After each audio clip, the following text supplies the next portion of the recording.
Yeah. I suspect we should all be very nervous. No.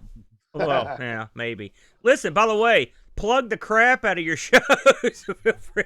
That's Pixel Guiding. anything you've got going on. Yeah. Oh, that's great. I didn't know you guys had shirts.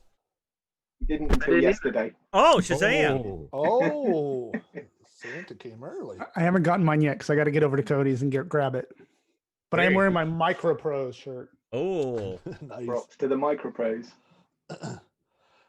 By the way, one of the wonderful things about being married, I just texted my wife and I said, everybody else has a Santa hat. Can you bring me the Santa hat? And she texted back and said, which one? We have 20. Holy smokes. I wasn't sure we had one. And so she was like, did you want the red one? Now. You want the red and green one? You want the one with sequins? Yeah, Cody, you got to grab something. I'm looking. You can see me looking around here. Cody, up, put a Christmas tree on your head. Might get creative. Yeah, I can put. Oh, you know what? I have an idea. I'll be back. Put that Atari 400 on your I was head. gonna say he's got a whole slew of Christmas gifts sitting behind him. I have 19 hats I could loan him. There you go. Apparently we have them a plethora. Hey, I heard we're gonna get snow tonight. You hear that, Boat? Which is amazing because I was just to have to go back to work. I was just outside and it was 61 when I was out there, and so I thought to myself, how could it possibly be snowy? Well, the high tomorrow is going to be like in the 20s, and the high after that's going to be like 15. So it's going to drop dramatically. You know, it's funny. Today, we all of the teachers, except for the ones that don't have Christmas spirit, got on buses. Jason.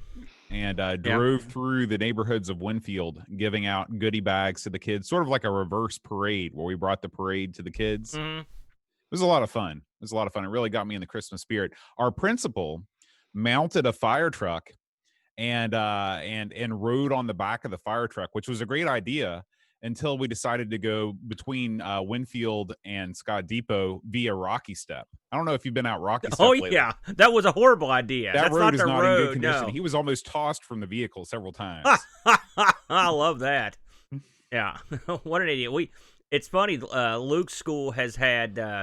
We went around to the teachers yesterday. It was a drive-by Christmas party, which is that's the fancy way of saying give the teachers presents while they sit there, which is basically what we did. Sounds pretty good to me. I like it. Yeah. Although I do feel bad for the teachers this year. This has been one of the all-time worst years to teach. I have no doubt. It's not been an awesome year for anybody. At the 11th hour, they're like, by the way, do all your teaching remotely. Good luck. It's like, so, and of Especially course, the brand new teachers, their first year. Oh, yeah. What's up, Jigabox? Hey, Jason, up there in Canada, do y'all got any snow up there yet? You guys never thaw out, do you? Where's he at in Canada, Boat? Jason? Yeah. He's in Saskatchewan, I think. Oh, man. That near Saskatoon? Or no, he's in Alberta. I'm trying to remember his address. I can see it in my head. It's I almost said part of it out loud. I don't want to give away any personal information. You've got Jason Warren's address memorized. Alberta. That's what I thought. There you go.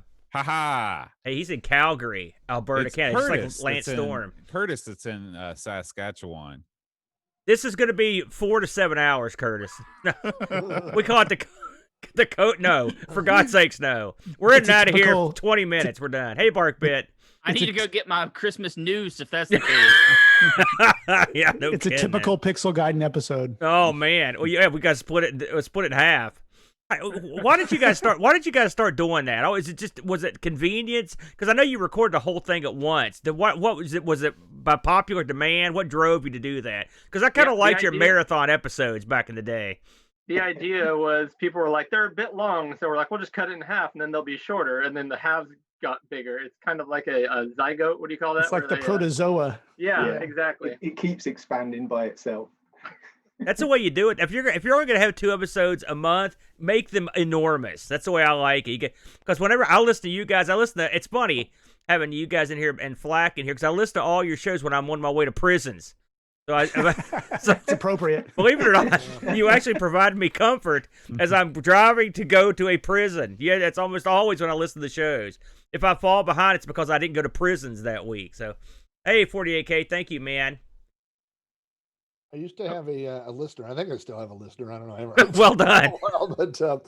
But he drove his name's Scott Meredith. He's on Twitter. He follows a lot of us, I think. And He told me one time that he played my podcast. He drove a shuttle bus, an airport shuttle bus, and he would plug in his phone and play it over the PA thing. And I thought, what a bunch of confused customers. Like people leaving the airport and they're hearing some weird Oklahoma guy talk about Commodore games. I thought that what a strange. That's cool though, man.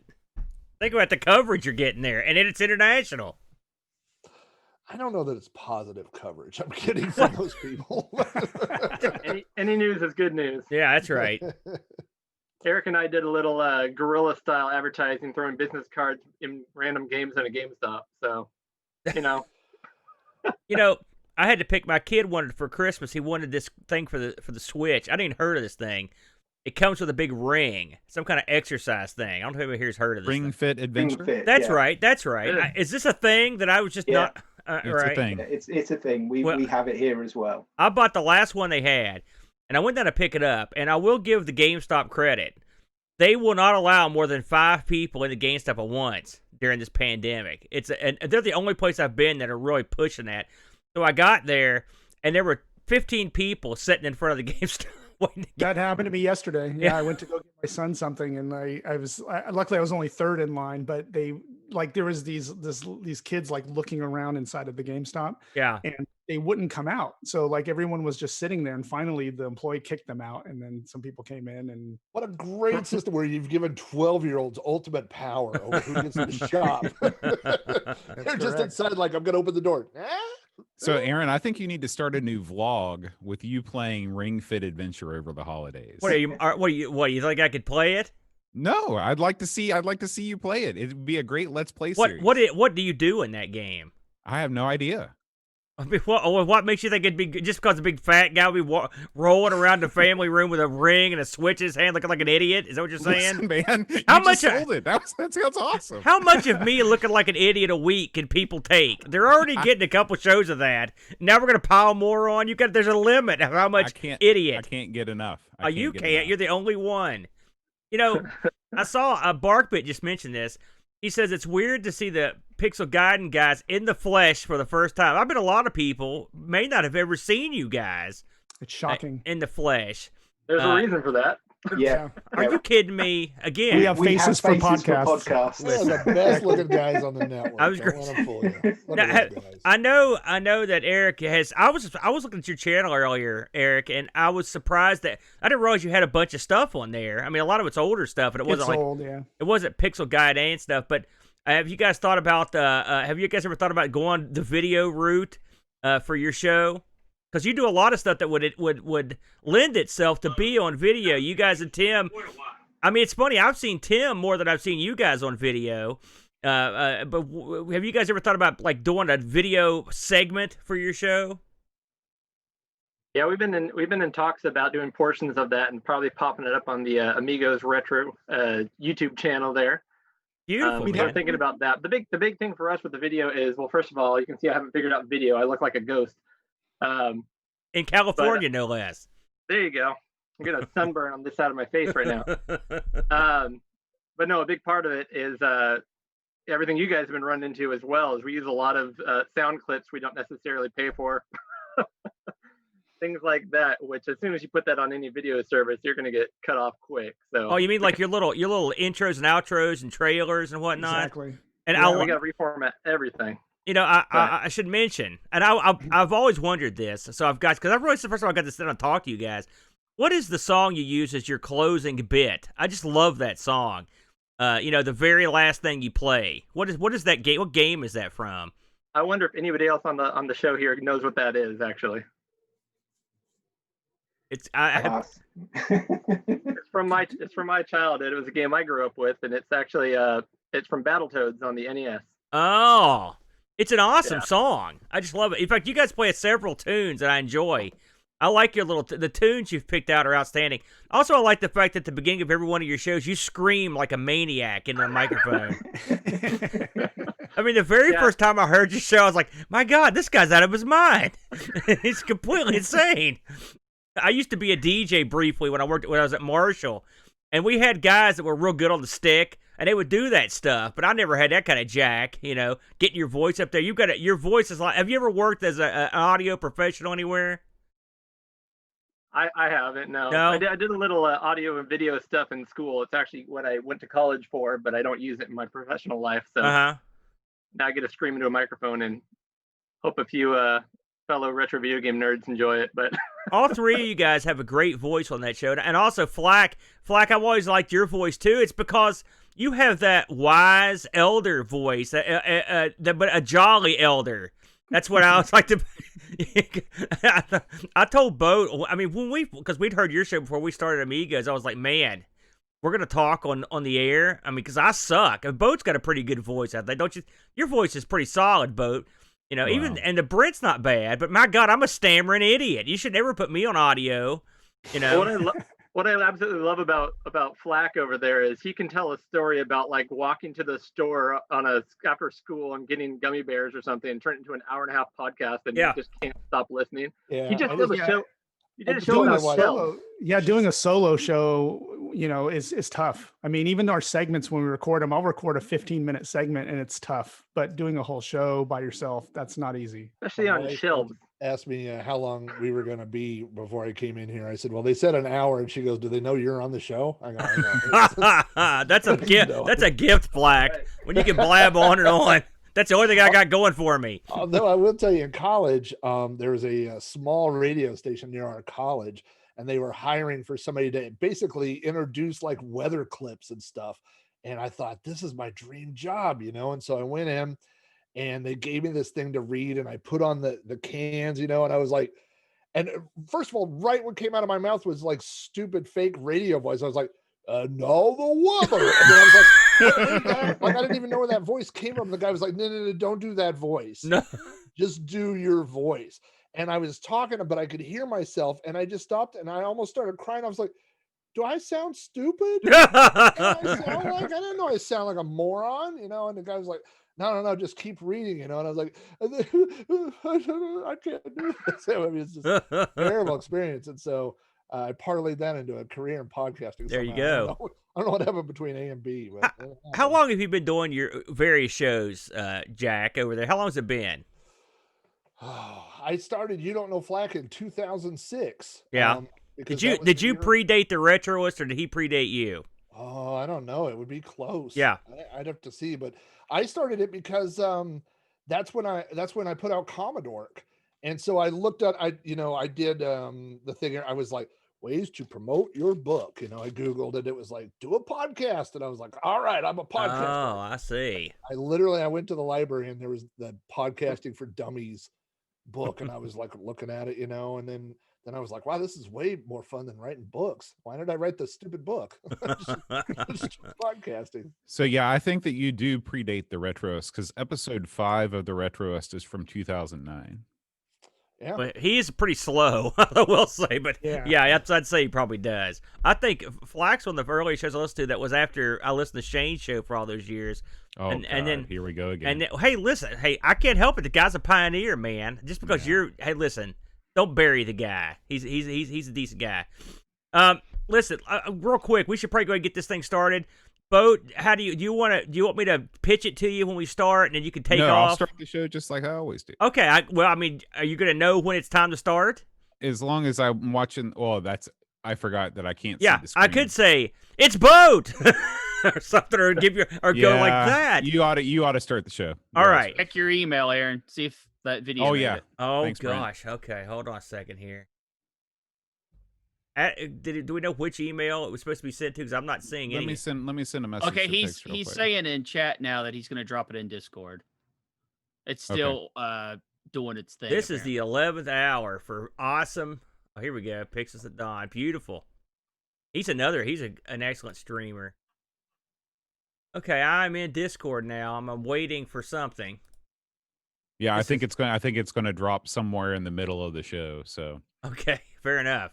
Well, I'll do my best, Boat, because nothing works greater than me trying to do stuff on the fly. That's when it goes down. All right, so we're gonna go black, and the last time we went black at the beginning of the ICC2, we were just chatting along, and everyone on Earth could just hear us talking. I don't know if that's gonna happen again, so I don't know. We'll see. So I'm gonna try to get this right, and we will do our best. Here we go. Everybody in chat, you guys know the routine. We're going to fire this sucker up. Here we go.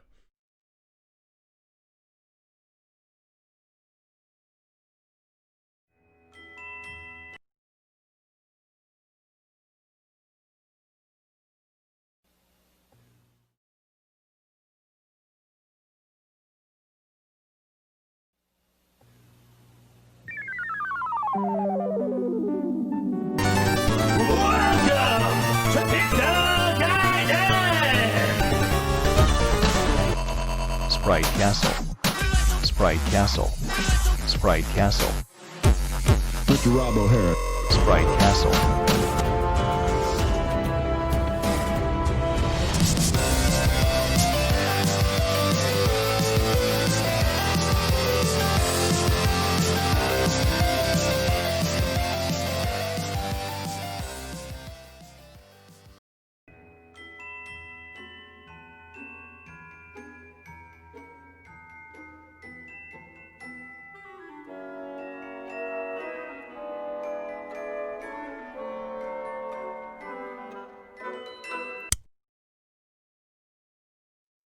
Hello, everyone.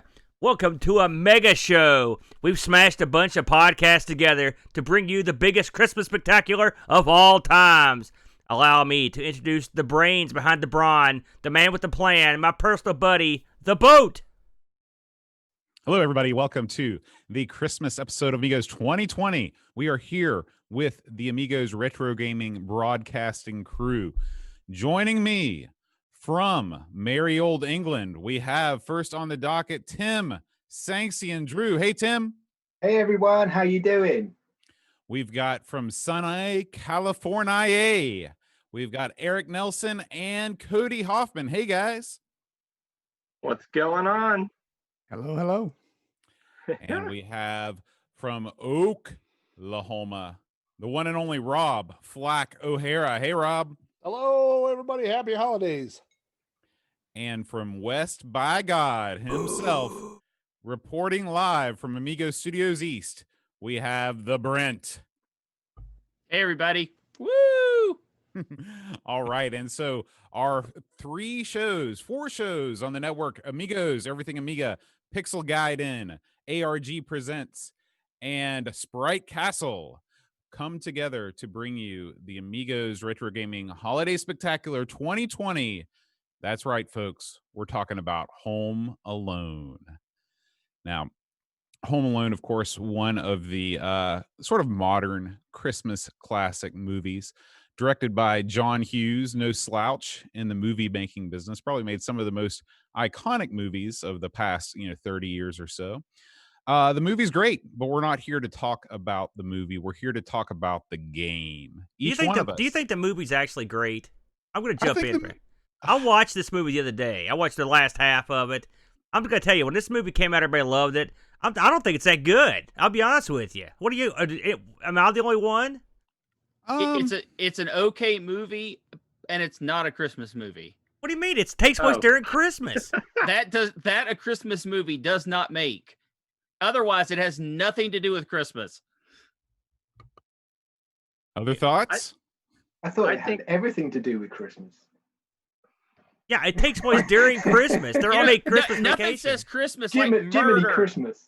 It's kind of like Die Hard being a Christmas movie. It has nothing to do with Christmas. It just happens universe. to take place this at movie's Christmas. in the same universe. Does anyone else like this film? Macaulay Culkin prays about his mac and cheese. I mean, what's not Christmas about that? That's true. I think what I love about these 80s/early 90s movies, they kind of have this formula that I love, and it's just like this movie popcorn formula where the movie starts and you just kind of get led between one kind of prank to the next and just keeps going.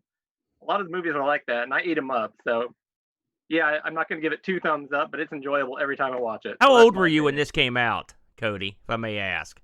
Let's see. What is this? 90? Home Alone 90? Somewhere in that ballpark. Yeah. Yeah, I would 91, be 7. I think, wasn't it? 7. All right. I So was 7. Yep. See, I had graduated from high school by then, so I may have a different slant on. I can see where a kid would like. I mean, I like the Road Runner with cartoons. the Wet Bandits more than the kid. Yeah, I did. Those guys were hard work and they were out there trying to make a buck. That little bum kept humiliating them, hurting them. He burnt that one dude's head. That's no good. You know, it's one thing. I'm not going to sit here and defend Home Alone as being a great film because I don't really know that much about movies. But I'll tell you this: What is that? That's your excuse? yeah, You watch movies? I You know don't as watch much a as the lot rest of movies. us? No, I watch far fewer films than I guarantee all of you have. But I'll tell you this: the whole shtick of the movie, which is like, you know, the kid doing funny things to the guys. I just rewatched this when I found out we were playing it, and I was shocked because all of that stuff happens literally in like the last 15 to 20 minutes of the movie. Like the first, you know, hour and 10 minutes is nothing but lead up. And I totally didn't remember that from watching it as a kid, because when I watched it as a kid, the only thing I remembered was the guy stepping on a nail, the iron hitting the guy, and all that stuff. So I thought that was interesting. The main thing I remember from the film is the first time that he tried the aftershave. Oh yeah. It's funny when I watch the movie now because my biggest thing is hoping that those guys, like, I wonder about their insurance premiums, like, you know. It's if you really step back and look at it, the kid is trying to murder them, and the bandits are trying to murder the kid. Yeah. Towards the end of the movie, they're not even worried about stealing anything anymore. It's all about killing. Very Christmassy. It is surprisingly violent. I mean, Bo, you hate violence. So I don't know how you could put this movie over. He burns a dude's head. He rams a nail through that one guy's foot. Like, he jacks these guys up. And then also, when they finally catch that little freak, am I the only one that was rooting for them to mess him up? I would have torn that kid in half. And the way they were talking, they were going to violently murder this child on screen. So it surprised me if that old man hadn't came in with the shovel, he'd have been, gruesomely murdered. I'm gonna guess, Aaron, you're the only one that wanted to see the child murdered. Well, I could be wrong. I wanted to see him murdered until the deed was about to be done. Then I was like, I got a little cold feet at that point. I'm not gonna lie to you. So you just want Pesci to pick Macaulay Culkin up and say, "Do I amuse you? Am I a funny guy?" Yeah. Maybe Aaron smack just him wanted around. the child to be maimed. That's right. much better, Aaron. Luckily, Macaulay Culkin sort of maimed himself later on in his life. But actually, Macaulay Culkin. Anybody want to take a guess at his age? He's older than me. What's an over? Aaron, give us the over/under on Macaulay. He's Culkin's probably age. 43. He's 40 plus. I'll tell you that. I remember when he turned 40, and I can't remember if it was last year or this year. I saw him in a couple films as an adult, and he was quite good. To be honest with you, it was a surprisingly good actor. I mean, he's a niche actor these days, but I mean, he's good. Now, he was on Angry Video Game Nerd too, like last year as well. So, but I mean, he can actually, he's got good chops. He jumped the shark at Richie Rich. Oh man, yeah. I used to read those comic books too, so I was not happy with that particular film. All right, I've just fact checked with Wikipedia. Macaulay Culkin 40 on the dot. I was close. Yeah. All right, we're not here to discuss the film. Well, I guess we sort of are because we just did. But we're going to move on to the first port of the of Home Alone that we're going to talk about. I'm going to lead the charge this week, to use Aaron's speak. And we're going to talk about the NES version of Home Alone. Okay. So the NES version of Home Alone was published by THQ. Here's some trivia for you. Anybody know what THQ stands for? The toy headquarters. That's right. That's right. Wow. Not a lot of people know that. Wow. Not a lot of people That's why know he's that. on our show. Yeah, so THQ, they are, of course, defunct and one of the more famous bankruptcy fall apartings of a company, video game company. And this game was developed by, this is crazy, get ready, Bethesda developed this game. That's right. The same studio that gave us Elder Scrolls, Wolfenstein, Doom, Fallout 76. In their early days, just after they finished their sort of spate of hockey games for the Amiga, which is where they cut their teeth, they released Home Alone, and they followed this up with two of the most important games in video game history. You've got Where's Waldo for the NES, the video game that no one asked for. And speaking of games that no one asked for, get this: in 1993, they completed the Mac port of Sword of Sodan. Because if there's one things that Mac owners were begging for in 1993 was a port of Sword of Sodan. That's a good game. That's a good game, Boat. And good for the Mac. I'm glad to see they got that. Now, the team behind this, it was a 2-man team. It was Paul Coletta and Randy Linden. Okay, Paul Coletta didn't do a whole lot in the industry. He also collaborated with Bethesda in the making of the Where's Waldo game. Has anybody played Where's Waldo for the NES? Nope. Nope. I have, yes. What do you think of it, Brent? Well, it's Where's Waldo, except you have to mouse scroll to everything, so it's horrible. Yes. That's exactly it. He did do an Apple II game called Time Tunnels, but that was it for Paul Coletta. Randy Linden did a lot more stuff. He's probably the biggest project he probably did was he actually was responsible for the rotoscoping on Dragon's Lair Escape from Singe's Castle. Yeah, I played that. Now, this is not the same as Dragon's Lair 2, right, Aaron? Well, Escape from Singe's Castle was I believe that was one of the Amiga releases where they just basically took some scenes they didn't use in the first one and stuck it in that one. Yeah. Oh, okay. And then they added some. That's going to be gold. Yeah, yeah. So anyway, that was the 2-man team behind Home Alone. Okay, so let's get into it. What do you do in the NES version of Home Alone? Okay, well, the game starts and you have a pretty nice looking intro screen. It's the outside of the Arnold house, and that's where the good times end, really, because as soon as you hit start, you see it looks a lot like the house from Little Computer People. It's designed in the same way. It's got that dollhouse kind of cut in half look. The house is divided into multiple levels. You have it's almost like 2.5 levels where you have the outdoor area. Then just above that is the first floor. Then you have the second floor. And just like in the film, you can leave the second floor on the right side and traverse a rope to get to your treehouse on the right side of the property. You also have a basement area in the bottom of the house, of course, where you can go down. Now, the house itself is drawn pretty well. Each one of the rooms is detailed. There's Christmas decorations hung up. Everything looks pretty good. It looks pretty good.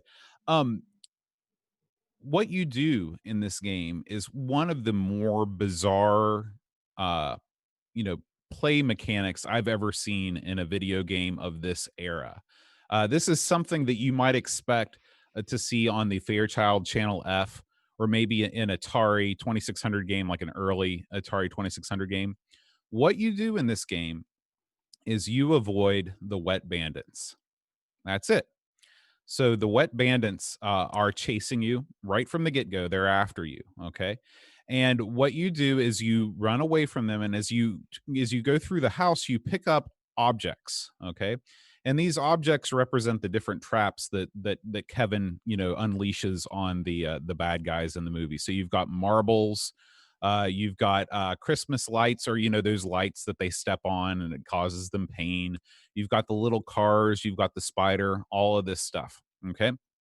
So what you do is you're just rolling around through the house. You're picking up these objects. I think you can pick up 3 or 4 at a time. And as the bad guys catch up with you, because the bad guys can go probably 3 times as fast as you can, you push the button and you drop the object. I think the A button drops objects and the B button picks objects up, although I might be confused about that. But anyway, that's sort of the mechanic. Okay. How do you win Home Alone? You win by avoiding the wet bandits for 20 minutes. Okay. So this game is a feat of endurance. You have to run around the house. You have to drop traps and just avoid being caught by the wet bandits for 20 minutes. If you do that, you beat the game. That's the game. There are ways that you can avoid the wet bandits for longer periods of time. One strategy is that you can just sort of make loops on the outside of the house. So if you go up to the top floor, go out through the rope, go over to the treehouse, down and in the front, and just make continuous loops doing that, you can get by pretty well. There's also areas in the house where you can, for example, on the left side of the house, you can climb down the drain pipe. So there's tons of different areas where you can sort of make your escape. And one thing I'll give this game is that they really thought about that. You know, it would be one thing if they made the house just sort of, you know, one entrance and one exit and you're moving around through the rooms, but you know, being able to shimmy down the gutter or go across the rope, that's pretty cool. And the music is okay. It's just sort of a singular tune that plays, although the music does change when you go outside and you're going across the rope. Um, but you know, there's actually places in the house where you can hide out and you can rest, you know, for like 5 minutes and not get caught. However, what, you know, comes to your mind as you're doing this is like, you know, the best way to play the game is to not actually play the game. And then you run into this existential crisis on like, okay, I'm winning by not actually doing anything. And that's sort of a crappy feeling. That's So my mantra in real life. so this is not a good game. This is one of the worst concepts of a game of all time because they didn't add anything to it. You know, what they should have done is they should have said, okay, you need to avoid the wet bandits for this amount of time, but you also need to accomplish these 3 or 4 other things. Like you need to go to the basement and you know, pour water on the thing. You know, you need to set this number of traps. Then you need to call the police. You need to visit the treehouse for some reason. And if you do all of those things and you avoid the wet bandits for a much smaller time limit, like maybe like 5 minutes, then you can complete the game on like novice difficulty. And then as you move up through the difficulty levels, the game gets harder and you have to do more sort of intensive pranks to be able to get these guys. The way that this game works is nothing like that. The items that you pick up and put down, they look like they were picked up right out of a ZX Spectrum title. And that's nothing against the Spectrum, but it's just, you know, that was the only way that they could render detail objects is by setting them on a single color, you know, and then drawing them so they could be seen on the screen. It's very, very poor. Kevin himself bebops around like somebody that has some sort of ailment that allows him to not walk correctly. He does not look cool when he's walking. He looks pretty lame. I will say that his animation when he's going up and down stairs and up and down the ladder is better, but that's sort of it's small praise. It's small praise. So Home Alone gets a resounding F for me. Is way below average as a game for the NES. This is definitely a game that you should avoid at all costs. Wow, coming out swinging. Anybody else played this for the NES that would have try to defend it? No, I'm guessing these games weren't widely played. I had a look at this boat, and it's not. It doesn't look that good. I would agree with you. It doesn't look that good, but I mean, I don't know. It looks. I mean, graphically, it looks okay. I don't think you had to bury it like that, but I mean, otherwise, the gameplay looks like crap. So yeah, I think I agree. And again, I want to reiterate that the graphics are not bad. The graphics are average. Okay, they're not spectacular, but they're not horrible. But can you name any other game where you have to do the same activity for 20 straight minutes to be able to complete it? I mean, 20 minutes is just such an extraordinarily long amount of time to do anything. I would say air hockey and bar games. Well, yeah, that's fresh on your mind, isn't it? No, I've played this. It is repetitive. The same thing in that. Yeah. Good stuff, Boatster. All right, so that is the NES version of Home Alone. Now we're going to move along to Cody for his port. Go ahead, Cody. Well, I guess I got the other 8-bit title here. So, of course, the hotly contested battle between the NES and the Master System wasn't actually a thing, at least not in the United States, which is probably the reason that the Home Alone game on the Master System only came out in the UK, which I figured out when I couldn't get it running. That will. There you go. I got my my Master System here, and I got my EverDrive. And I got it right. I mean, it turned on, and all of a sudden there's pixels everywhere, and you literally are jumping around. I'd hit pixels, and you die, and nothing was making sense. I went online, and I'm sure when I bought my EverDrive, I probably knew this at the time, but there's literally only 2 games that the EverDrive would not render correctly, and this is one of them. Oh my gosh. And I think when I purchased it, I probably said, that's fine, I'll never play Home Alone on the Master System. Here we are. Little did you know, thank Cody. the Amigos for setting this up.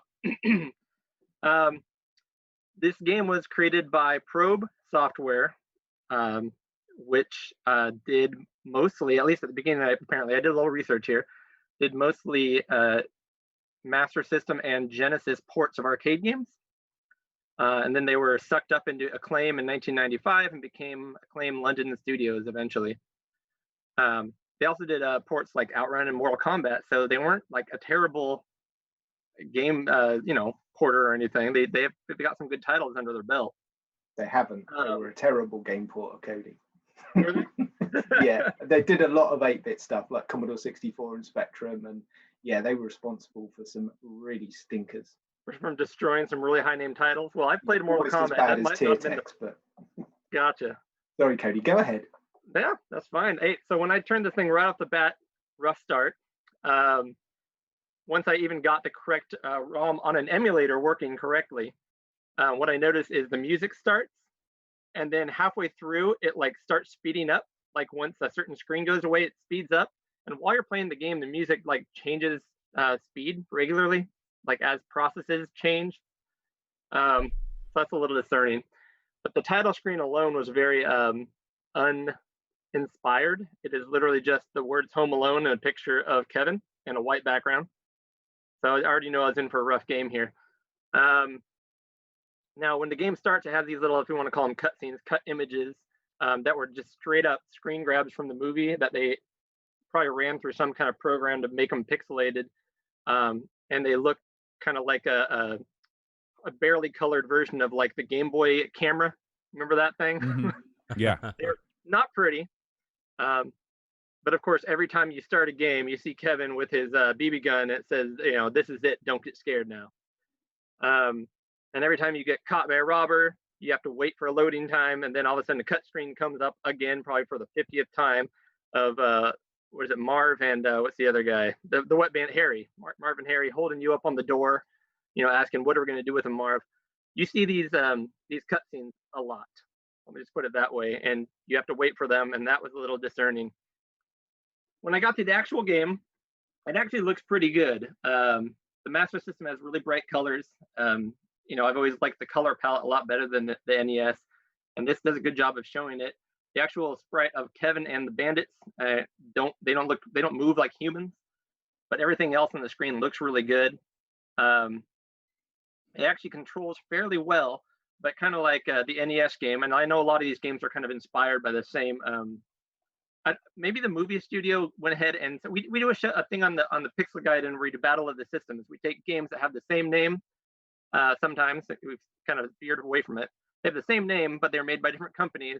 And you can see they were inspired by the same design choices, but they're made by different companies at different times, so they're completely different games. I could see how the studio might have told all these companies, hey, we're going to do a side cutaway dollhouse, as Boat put it, and you're going to run around trying to escape the bandits, and they're going to try to steal everything, and you're going to try to save your family jewels.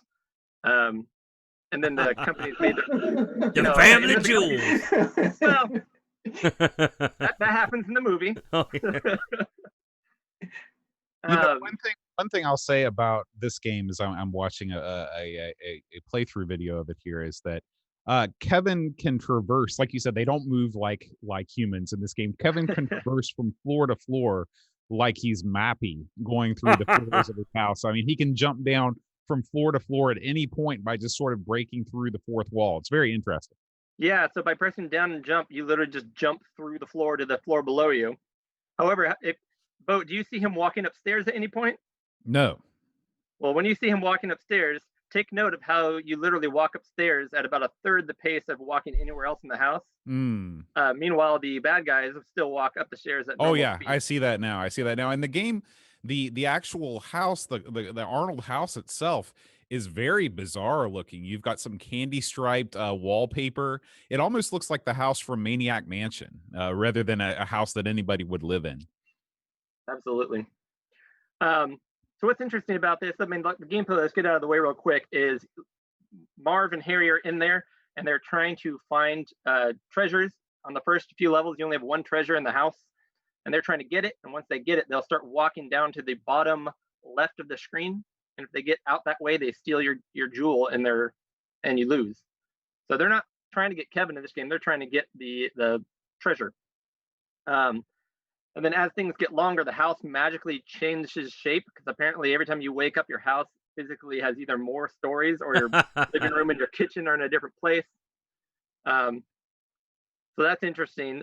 One way you can, without going up the stairs, you can find a sofa or a chair and you can bounce on it to bounce to upper levels. There's also a chute, kind of like in the movie, where you go down the like the dumbwaiter chute. Mhm. So you can go from the top story to the bottom story, and ultimately the goal for you is to get to the treasure before they do, and go to the safe and lock it in the safe. So that all makes sense, and the gameplay is what it is. It's not terribly exciting. In fact, it was kind of so mediocre. I'd actually rather it be worse. But what's really interesting is the first 3 levels are in your home. And then I guess the developers got bored because the next 3 levels are in somewhere called the Fun House, which instead of the dumbwaiter, you've got like a mouth that you go in and you go down to the bottom. There's large telephones that you can bounce on, which makes no sense. Typically there's a dog running around. Now it's like a balloon dog. And then they get weirder and weirder. The next levels after that are called the greenhouse, which is more of a it almost looks like a hotel entryway with like large water fountains and like hanging plants. Eventually you make it to a powerhouse. I don't remember the powerhouse in the movie, but now we're in an industrial powerhouse. You go through a haunted house. And then after you get past that point, I'm like, great, the game's probably almost over. No, you get to go back through all of them again. There's 30 total levels in this game. But what I noticed, the main issue with this game for me was, first of all, even when it worked well, it was kind of ho-hum. It was kind of boring. But you would really often find yourself in situations where things are walking towards you faster than you can escape.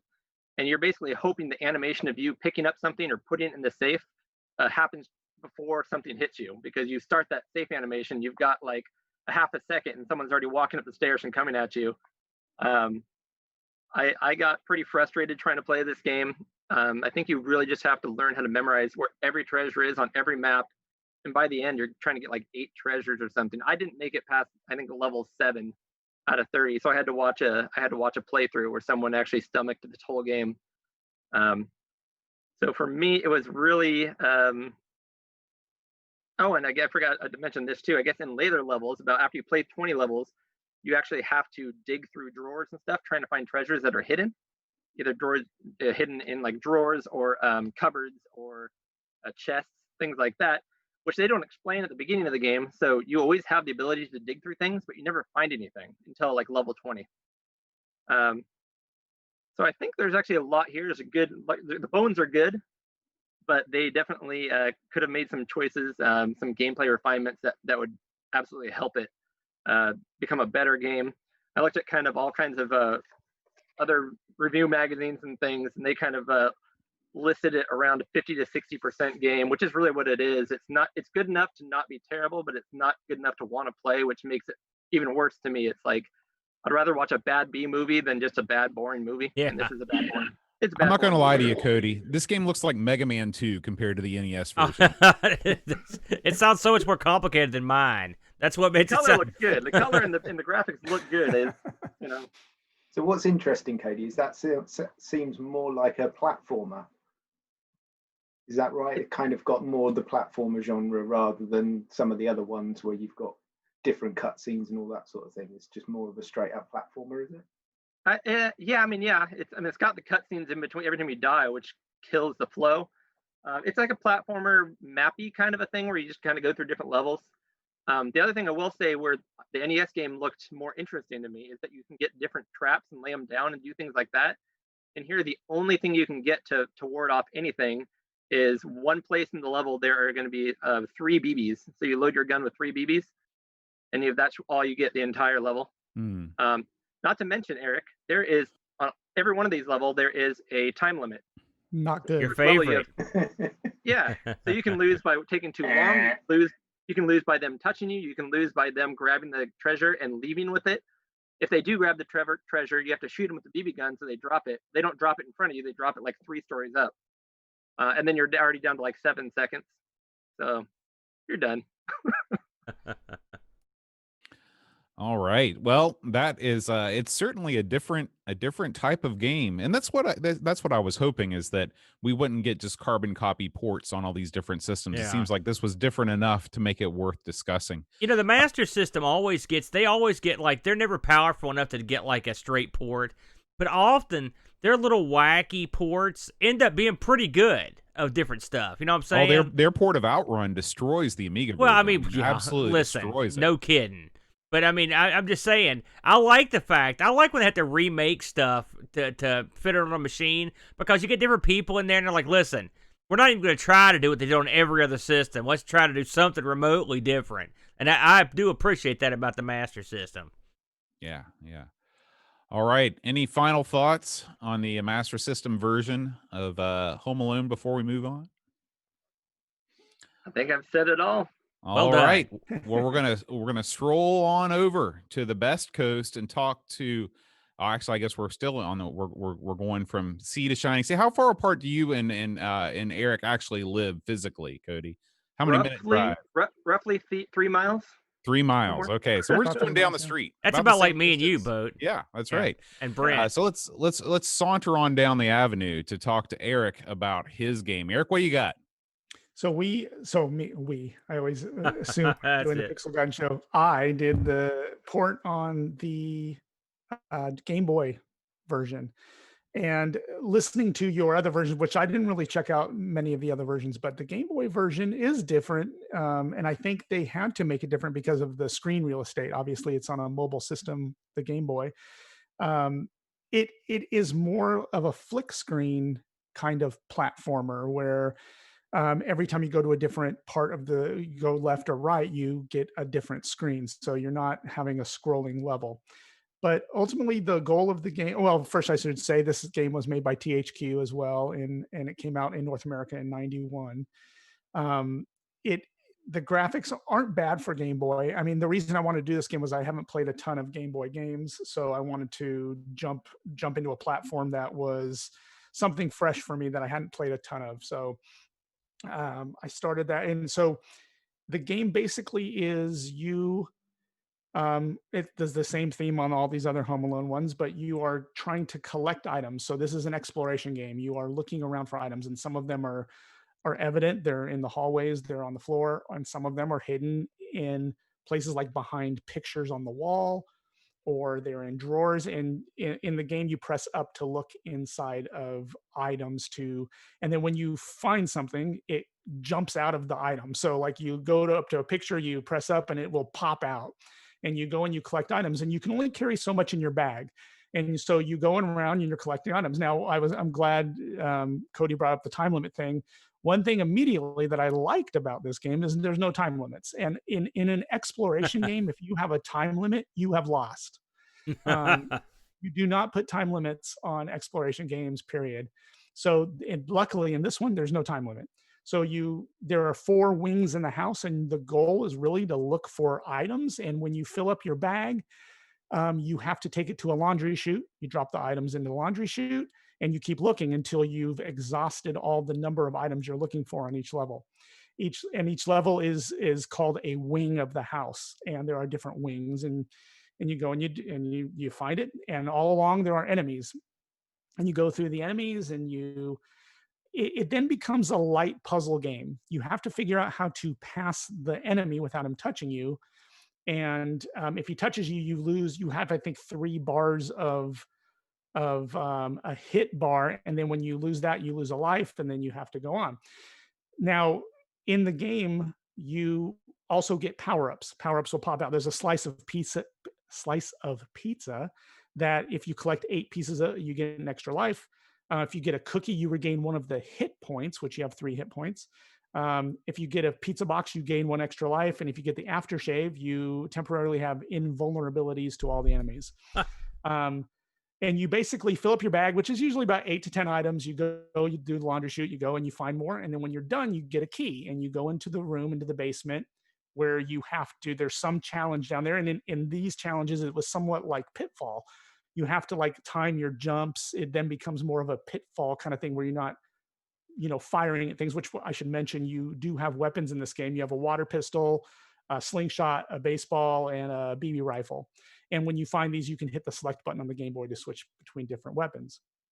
So anyway, once you do that, you unlock it. And this is what threw me when I was first playing this game before I read anything about it, is then you fight like this giant ant and you have to defeat him as a boss. And then then there's one level that has ghosts in it. And I'm like, what does this have to do with Home Alone? But once I read through the manual, I read you're facing his nightmares. So Honey, I Shrunk Macaulay Culkin. Yeah. So you basically you find his nightmares and then you fight his nightmares, and then the ultimate goal is to beat the bad guys. And then there's one final boss, which is the what is it? The heater radiator thing, the boiler thing. And it comes to life and it's shooting fireballs at you. Now, if anyone has listened to Pixel Guide knows, I don't beat a lot of games. I'm not a super great gamer at all, but I'm going to tell you guys, and this might shame me a bit, I actually enjoyed this game. Oh. I settled down with a couple of pints of stout. Cheers. Yeah. And that's really smoothed it over for me. And this has 4 wings, and I spent about 2.5 hours on this game, and I got game over a couple of times, but I ended up finally beating the game. I think that deserves a round of applause. Yes. Thank you. Outstanding. I guarantee you're probably the only one that pulled that trick. It's funny. Alone game. It's funny because I'm watching this right now, and this really looks like a game. Like it looks like which is high praise. High praise. And there's something about one of the things that I loved about Game Boy games as a kid growing up that wasn't very good at games is a lot of times they did dial back the difficulty some from the console counterparts. I noticed this with there was a Teenage Mutant Ninja Turtles game called Fall of the Foot Clan, and I could beat that game, and I couldn't beat Teenage Mutant Ninja Turtles for the NES. No way. No one can. That's a tough one. Yeah. And so, in this game, it looks pretty good. The graphics are, for a Game Boy game, of course, they look great.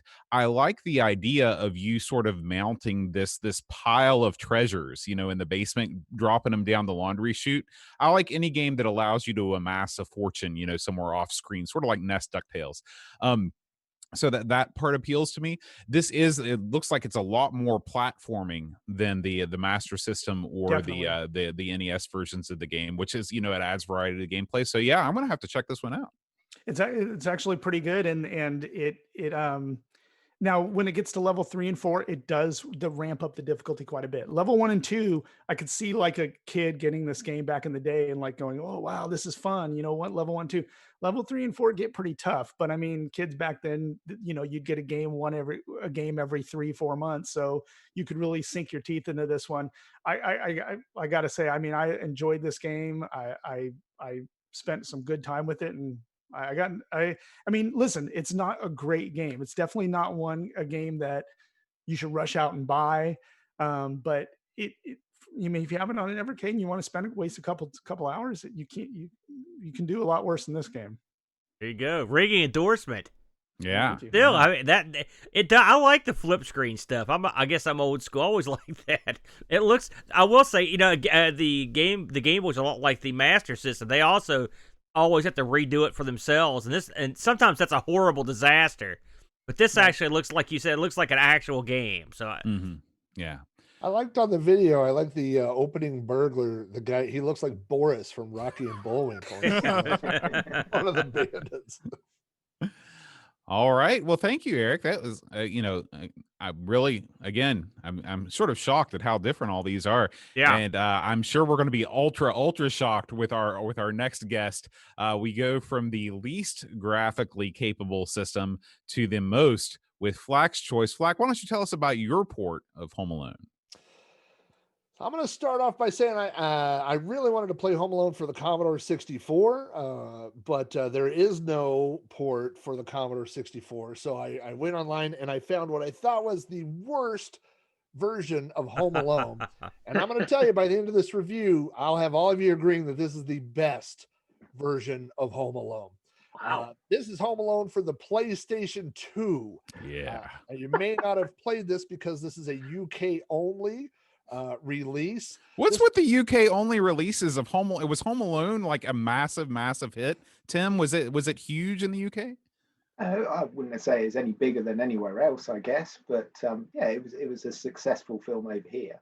Okay. It was so successful yeah. in the UK that this game was released in 2007. On the PS2. Alone was released in 1990. So I did a little math. That would be like someone releasing a movie or a game right now for Too Fast, Too Furious or Finding Nemo. It's a pretty big gap to grab onto a license. So it was published by Blast Entertainment. Blast Entertainment says that they specialized in developing and producing content based on family-oriented licenses from movies, TVs, and classic characters. Some of their most popular games were Bob the Builder Festival of Fun, Mr. Bean's Wacky World, Casper's Scare School, and Garfield Lasagna World Tour. But Blast was the publisher. The developer was Coyote Developments. Their top listed games that they developed include Bratz Forever Diamonds, Flintstones Bedrock Racing, and Mary-Kate and Ashley Get a Clue. Now, I want you to think, all these Home Alone games have things that are similar. And when you boil down Home Alone to its essence, there's two words that come to mind: locking doors. So the key, what this game is all about, is essentially locking doors. That's not true. You also lock windows. This game is presented in this somewhat strange top-down kind of isometric view of Kevin's house. Now, you can play one of four kids right off the bat. You can play Kevin or Kelly. You can be Carl or Carla, and they all have slightly different specs. There are also 6 different burglars, so it's not just the 2 from the movie that you have Harry, Ernest, Vinny, Marv, Mac, and Bob, who collectively I call the dum-dums, because they are not smart enemies in this game. Now, is there a chance those guys are from Home Alone 3? I haven't seen that one yet. 3, 4, possibly. I think there's a 5 somehow. All right. I mean, so they may be other generations. Fortunately, they all use the exact same. Well, there are 2 different character models. So half of them look like Marv, and half of them look like the other guy. So, as you can see the video, if you can see this, you have this isometric view. There are 5 different levels in this game, and there are all these things that you have to pick up inside the video there. Some of them are toolboxes, and the rest of them are weapons. And so the goal is every level has 2 parts. The first part is you have to go around and get toolboxes and use them to seal the perimeter. So you have to go close all the outside doors and windows on the outside of the level. The second half of the level is you have to basically kill all of the burglars. Now, if you kill a burglar while the doors and windows are not locked, they just respawn and they come right back in the house. So there's really no sense in killing the burglars before you've sealed off the house. And these guys are really dum-dums. They just kind of patrol the level. They walk around. Now, if they see you, which is basically line of sight, if you're in front of them, they will start running after you, and you have to run away. And it's pretty easy to lose these guys, like walk around a corner, and they kind of forget where you are. All the doors on the interior of the level are like those swinging doors in a bar. So you just walk through doors. And you can walk around and lose these. Also, all the weapons and the toolboxes constantly regenerate. Every time you get them, if you just move off the screen and come back, they're there again. So there's really no shortage of these things to pick up. Now, the weapons. Let's talk about the weapons that you can get. There are weapons you can pick up that you can throw forward in a straight line, and those are flower bombs and irons, which if you've seen the movie, you know why they have those. There are also lobbing weapons, which are bowling balls and tarantulas. And when you use these, like when you use the tarantula, it scares the burglar, and then they run until they run into something, which causes damage. And then there are weapons that are dropped weapons. You drop them behind you as you're running away. So there's a oil can, which makes a little oil spill. So I don't know why they've brought in the weapon from Spy Hunter into Home Alone, but there's also glue. There is a spring, which does very little damage, but the most important one is a firecracker, and you could drop that behind. Now, these guys, the dum-dums, do not avoid the things that you drop. So if you just drop a firecracker and stand on the other side of it, they come after you and they run into it. But again, there's no point in killing the dum-dums before you go around and seal up the perimeter of the level. Now, there are 5 different levels. There's a garden, there's the basement, there's a ground floor, there's the first floor, and then there's an attic. And each one of these has 2 different levels. So there are 10 levels altogether. As you progress through the game, each level has more windows and then more dum-dums that will chase you around. So really the only way to get killed in a level is to get chased by 2 of the dum-dums at the same time. Like if they're like you run into one or you're running from one and run into the other. Now, I did play this quite a bit. I had to play it through emulation. My PS2, I couldn't play it. And there are a few bugs in this game, and one that I had happen twice, and I didn't play this that long, so it makes me think this is pretty easy to do, is to get one of the dum-dum burglars caught. Like they'll get caught on the terrain, stuck in a doorway or stuck on something, and they'll just sit there and run in place. And then none of the other dum-dums will chase you. So I guess the game is programmed so only one person chases you at a time. But once that guy gets stuck, all the other guys just kind of wander around like weird zombies.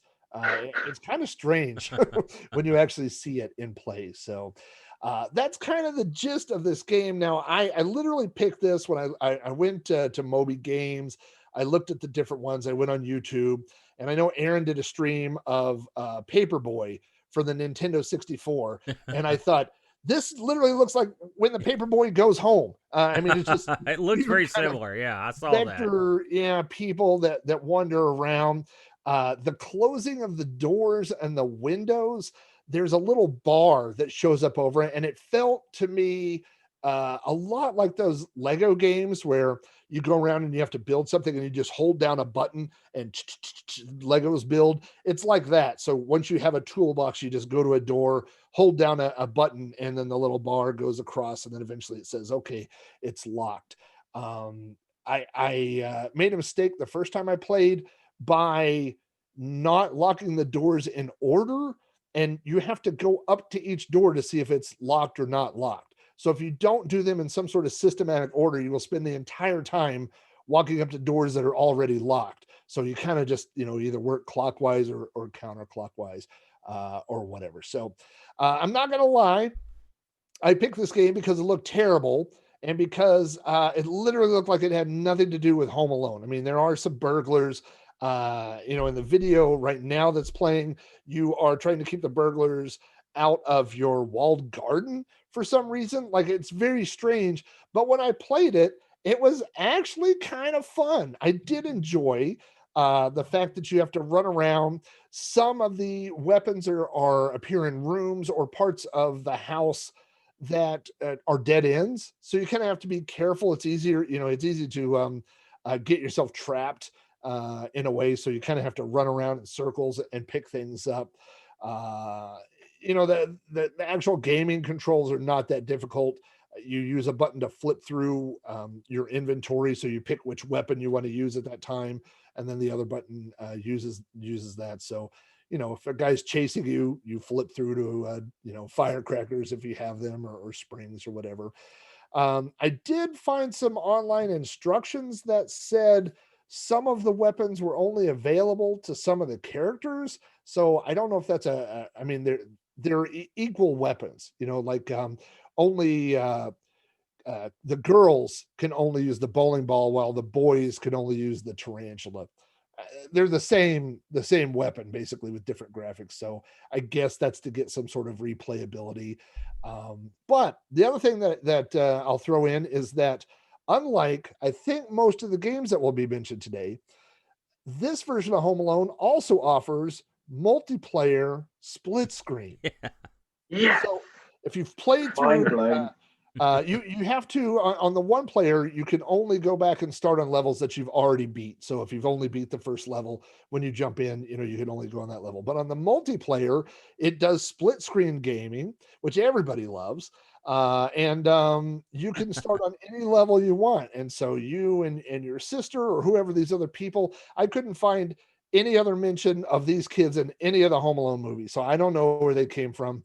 But for some reason they're trapped in your house with you.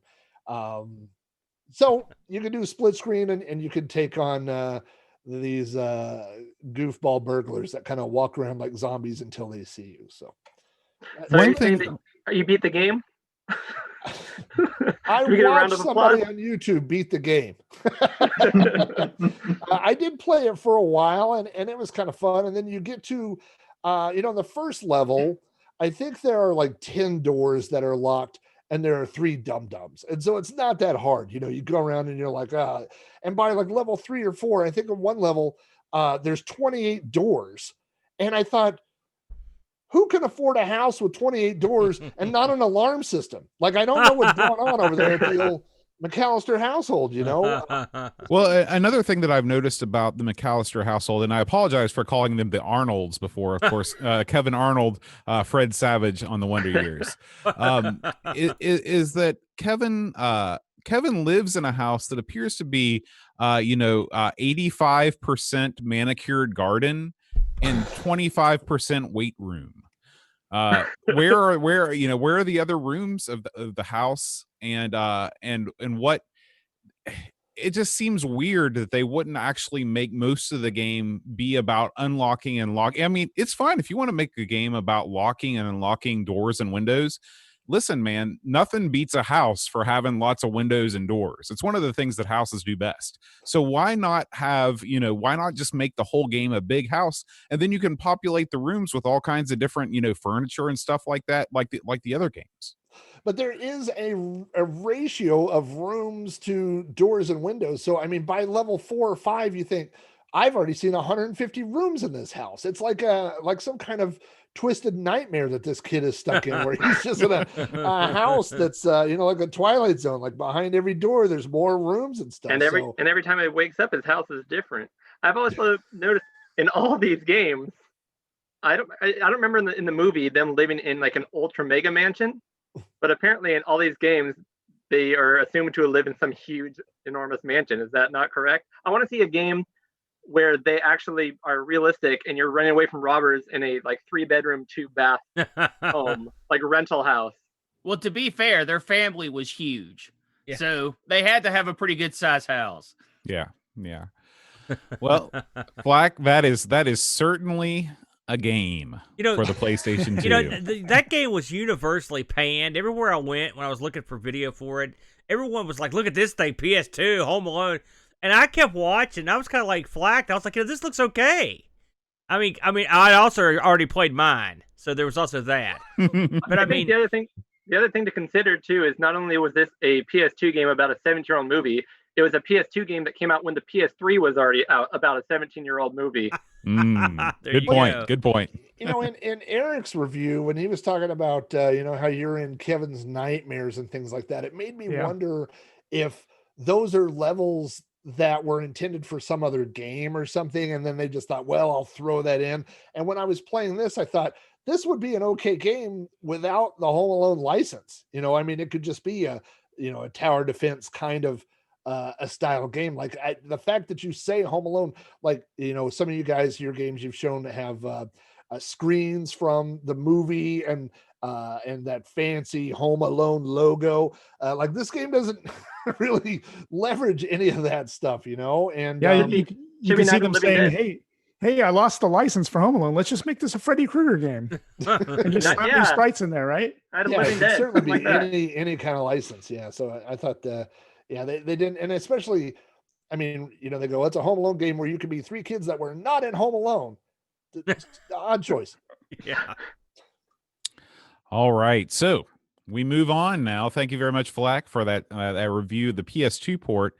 Now we move on to the half of ARG Presents that consistently has good, intelligent things to say. The What? Brent. Is it my turn? But what the hell, Boat? I apparently won Christmas because I have a game that's almost a game and has to do with Home Alone. So I don't know how I did this, but I pulled it off. I am looking at the DOS port of Home Alone, developed by Manley and Associates. Ooh. Ever heard of them? Nope. Yes. So, and who published it? Capstone Software. This was done by two people. Ivan Manley, who is one of the main head honchos of Manley and Associates. What a name, by the way. Yeah. I'm Manley. Think about it. These are my associates. I'm Manley. And Dave Albert. Not as good. It had a few programmers in there too. So this, like I said, my version is actually like the movie. You start out and it's 8 p.m. and you know the burglars are coming and you have to prep the house. And it is all about running around, gathering items, and then placing them spy versus spy style so that, somewhere that the trap would logically make sense. If it's you gather up all the Christmas ornaments and you put them on the floor, or you gather a bowling ball and you shove it in the door frame, and you've got the tar and you put it near the stairs, it all makes sense, right? And if you've seen the movie, because it won't let you put a trap anywhere. If you've seen the movie, you've got a leg up, because you know that the hot iron thing that he puts on the doorknob, it has to go on a doorknob. So you put it on the front doorknob. And the house layout on mine, it's a side-scrolling game that does have flip screens, but they're long flip screens. So you can actually scroll the screen for a fair amount, 3 or 4 screens worth, before you have to either go through a doorway or go up a set of stairs or whatnot. So you're gathering your items and you're setting your traps. And at 9 p.m., they come in. The Wet Bandits break in. And they break in at 2 different entry points. Like, one is at the main entrance and one is at the basement, I believe. And they're gunning for you, right? And you've got the screen. It's in a widescreen setup where you have your viewpoint and what you're seeing in the room that you're in, and you have 2 screens at the top of each burglar, and you can't actually see what they're doing so much as it has an animation of them walking. And what's awesome is if they hit one of your traps, right, it animates it. It doesn't show the trap go off, but it shows their reaction to it. If they fall down, or if they get burnt, or if something lands on their head, or the tarantula attacks and they have to run away, all that's animated up in the screens in the upper left and upper right hand corner. So you're running around the house, you've got all these traps set up, and you can get your BB gun for a little extra defense. And now it's all about steering them into your traps, because they don't know where you are per se, right? So if you were up on the top floor, and it has the top floor, the attic, a main bedroom floor that mostly has all the bedrooms and the bathrooms, the main floor that's like the kitchen and the living room, and then the basement, which is just one big long room that has a bunch of stuff. So you run around. If you set all your traps and you run up to the top floor, they hit tons of traps on the way. And it's awesome seeing their animations and they're falling down and all this stuff. But the problem is you have to hit them with 10 traps each. Each trap does 5 damage to them, and you have to score 50 damage to incapacitate the burglar. So if you just hide in the attic and the attic has no escape, you're screwed, because they were eventually going to get to you, and they wouldn't have hit enough traps, and they're going to capture you, and it's over. And they really set the scene, right? Because they have clips, digitized pictures from the movies, and it's all the most important scenes. His hands over his cheeks, him standing in his battle gear with his BB gun, and it all sets you up for this awesome gameplay experience.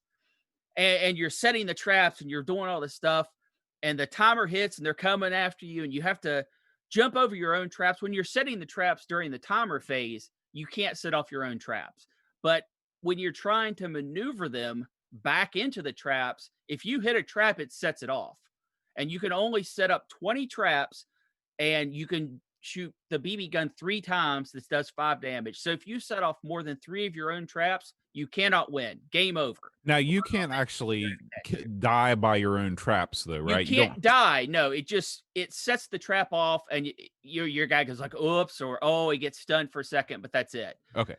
So here's some fun game. Sounds great. It is. Graphics are good. They're nice and colorful. The sprites are of decent size. Things that look like Christmas bulbs or robots or tarantulas look like what they're supposed to. The animation is fluid enough. It's not perfect, but it's okay. The sound is not great, but it's okay. Then the controls hit. And I do not know what these people were thinking. First off, can you change the control scheme? Yes, you can set your keys. However, to do so, you have to exit the program, edit config files, and this is what it says in the manual to do, right? So no one's going to be doing this. No normal person is going to be opening config files and setting up keys like that. It's not going to happen. So the keys that are default in the game, you've got your arrow keys to move. Makes sense. The space bar makes messages go away. Like if it has a prompt that says you have too many items or whatnot. Your inventory is controlled by picking up an item is F1. Using an item is F3. Cycling through your items is F2. And to jump, you hit tab. Tab. Who hits tab in a game? So I guarantee most people who've played this and given it just horrible reviews have sat down, tried to play it, not knowing the keys, and just struggled mightily. Oh, and to shoot the BB gun, I think it is the enter key on the numpad. I might be wrong about that, but it's something stupid. And the game itself is okay. It's not gonna. They could have made it better. It would have been more awesome if you could set traps after they're already in the house. You can't do that. You only have your prep time to set stuff up. It could have been made better if the traps would have made a little bit more sense. You drop a lot of stuff just on the ground. And I think if you should be able to set something on the ground, you should be able to do it anywhere, but it doesn't let you. It has to be in a specific spot. The game is so close to being fun and entertaining, and it is absolutely ruined by this horrible control scheme that is obviously thought up in the minds of madmen. Also, the game is ridiculously hard. It's easy to play, which is nice, because when you are picking up items and putting them down and managing your inventory, all that flows fine. But actually winning the game means that each of the wet bandits has to hit basically all your traps. Not going to happen. I tried and tried and tried and tried and was never able to get more than 40 damage on one bandit, and the other guy had like nothing. But the game is entertaining. It is very true to the movie. Very, very true. And it is outside of the realm of what you would normally expect to be playing for a Home Alone game. Would I buy this? No. Would I recommend playing this? Yes, I would. Yes, I would. Take the time, go into the config, and change those key bindings.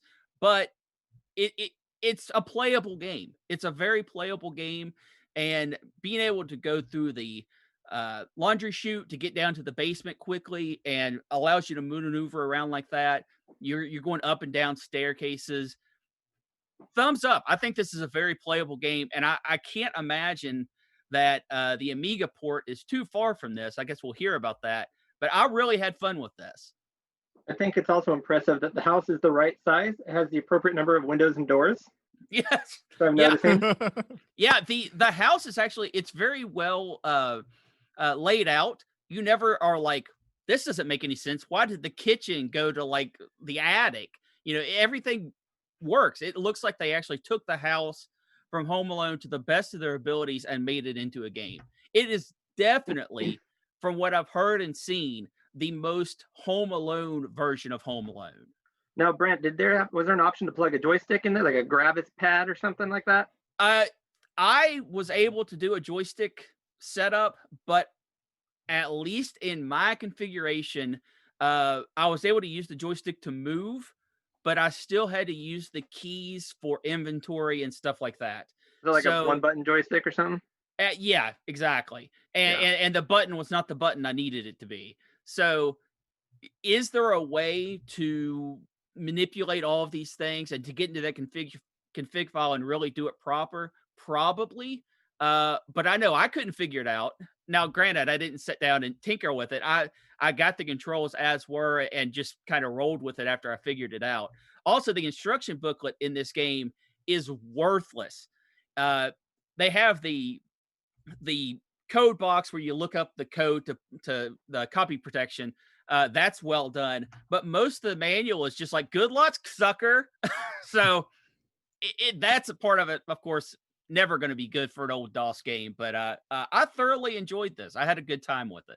I feel like the Brent might be taking a little dig at some of our other games, saying that that the house in his game was appropriate to the movie. But I'll just say that in my game and some of the other games, I don't feel like I had to lean on the license as a crutch and try to spin something that my game had nothing really to do with Home Alone. Thrown down. But heaven forbid they use that license to its potential. Who knew? I will say I played this version years ago, and I did take it out for a spin. And Brent does nail it that the controls are like almost like somebody made a bet. Like, I bet you can't, like like a game of Boggle where you would like put all the keys on a keyboard and a thing and switch around. Like, I guess we'll use tab, and things like that. But it was definitely something where because you do the little hunt and peck thing when you find your new game, right? And you're trying to figure out what stuff does. And the N key instantly ends the timer. That's I've set all my trap. I just want the game to continue. With kudos for having that be a key. But I was hunting and pecking, trying to figure out what was going on. I hit that key probably a half a dozen times. And I was just like, oh, I was like, all right, come kill me. Let's try it again. I would say this version and possibly the Amiga version were the only two that made me feel nostalgia, and not necessarily for Home Alone, but for these systems. And in the DOS version, it's because the music, you get that ad-lib kind of sound blaster music, and it kind of takes you back to that era. I agree. Bo, you might as well just go ahead and let me go next, because my game is almost identical to Brent's. Okay, man, sure. The big difference is Brent's an idiot, and so I'm going to set everyone correct. Once again, this is why I have to do a show with the Brent, so I can make sure people get the facts. This game's when mom and dad fight. Well, I take off. This game's a dud. This game's a big old dud, my friends. I'm going to give you the scoop here. First of all, my game on the Amiga, and listen, this is the Amiga, the crown jewel of the 16-bits, the big dog. We need more than the DOS port, but this is actually ported from the DOS game. This thing came out in 91, a couple discs. Here's the thing. Everything Brent said is exactly the way it is in the Amiga version. You set the traps. You wait for the burglars to come stumbling after 9 minutes. You have to do 50 points of damage. That's all exactly the same. This is pretty much a direct port. He didn't bury this game enough, and so allow me, if I may, to bury this thing. The function key setup is idiotic. I submit to you the game Gods, which has a three block inventory plus an attack plus a jump. It's exactly like this game. The difference being that the Bitmap brothers were smart, and they sat down and figured out a way to make that inventory system work with one joystick and one button. These guys were like, screw it. We'll just have them maneuver with the joystick and then have their hands positioned over the function keys like some kind of idiot. It doesn't work, yo. You're jumping up in the air and hitting F1. Who does that? What are we doing here? No good. The position of stuff, I mean, yes, is this like the film? It is. you take that little brat around the house, you get all all that crap, and you try to butcher and kill these poor burglars who are just trying to earn a buck. The difference is the game is really freaking tough. Not only, I agree with Brent, it's almost impossible to get past the first level, but a couple times I would be like, say, in the wrong spot, and then when the time ran out, the guys would have me trapped, and you're screwed. The only weapon you've got to protect yourself is the BB gun, and of course, you have to hit the enter button to fire the bullets. You only get like 3 bullets. So basically, you're boned. Any way it goes, if these guys get you stuck somewhere, you're screwed. I thought the music sounded like they gave a monkey one of those old synthesizers you see someone playing at the mall and just let him pound out some keys. I don't know how the music is in the PC version, but I was appalled by the Amiga version's music, and I looked up the guy who did it just to humiliate him. His name is Tom McMail, and he McMailed this sucker in, if you know what I mean. McMail, this was his only credit on the Amiga. Good. Get him out of here. I didn't like his little jaunty tune. I don't know. It had nothing to do with the film. No good. The intro to this movie had some digitized graphics, and once you get once the timer runs out, it shows Kevin like in his battle stance with all his crap on. But I mean, it's not like this was some kind of. I read the back of the box. They were like digitized music and sound. Like it's like this was a big deal. No, there were like 2 or 3 scenes of digitized music and sound, and that's it. Something else is once you finish the game, if you're so lucky to pull that trick, it just starts over. It's not like there's nothing else going on. I mean, the other games that we've talked about today, they sound so much cooler than this one. And this is the Amiga. I mean, what are we doing here? To me, this sounds like the old, cheap port and we're done routine, especially when you consider they just took the exact same keys over. Heck, the manual for the Amiga and the DOS version is exactly the same. A dud. I looked this thing up just to see what the luminaries, the brilliant people from the magazines had to say. Lemon gave this a 5.14, and Boat, you know how liberal the Lemon people are. When they're giving this thing a 5, you know it's dirt. Mm-hmm. The Amiga Computing gave it a 35. Our good buddies over at Amiga Joker, you know they don't screw around. The 31%, yo. That's what I expected. And Amiga Power, 48. No one was having this half-hearted attempt. I agree with Brent to a certain degree. There was a game here. There was something you could hang your hat on. I like the idea of setting traps for these guys, but even that methodology is lame. I mean, they don't look cool when they hit the traps. You know, like in the movies, I want to see some cut scenes and stuff. I want irons in the faces. I want guys stepping on Lego, all that crap. In this, you don't get that. You know why you don't get it, Aaron? I do. Because they don't want to break the flow of gameplay with the cutscene. If you were in the room, you see them get burnt or you see them fall down. I know what's happened here. You've played this for 20 minutes, couldn't find the keys to do anything, and just went, well, I quit. Because I guarantee if you'd have put any time into this, you would have keep the tarantula on you. And then when you get cornered, throw the tarantula and they'll run away. Then you can leave. You have 3 shots because they don't want you to use the BB gun for direct damage. It's supposed to be a thinking man's platformer set in the Home Alone universe, or just a dumb thing to run around and set up some traps. Now, wait a minute. You're calling this the thinking man's platformer? Spoken like a non-thinking man. This is not the thinking man's platformer. No, this is the thinking man's platformer in the Home Alone universe. Oh my gosh, no. I'm not buying that.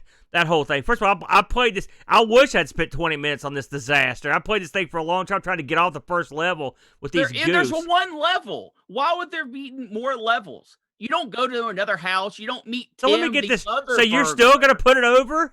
By the way, we both read this. You think I could have not figured out the keys and done anything? I had to look it up just like you did. That manual. I found the keys. That manual is solid gold money. Who's going to think that the function keys are going to be that important and the enter button and all this stuff? You're defending that? Hold on a second, the Brent. No. You're telling me when you jumped up in the air to retrieve those trap elements and hit F1, you're thinking to yourself, man, this is a quality game. Nothing spells quality like jumping up in the air and hitting a key. The absolute first thing I said was the controls are horrible. Yeah. But the gameplay is okay. No. And I'm not saying this is the next super uber game. Let's all bow down to the Home Alone game. I'm saying this is a game based on the movie license. I agree with that. That captures the essence of the movie of that everyone remembers. No one cares about the first hour where he's learning how to shop. Screw all that. It's all about. That's true. I agree with that It's too. all about setting up traps and going after the bad guys. And that's what this game does. It boils it down and to a 30-minute experience. Yeah. And that's exactly what it needed to be. Let me ask you, did you pay $50 for this game, Brent? No one ever paid $50 for this Oh, game. yeah, they did. There's no or way this pounds, is $50. if you will.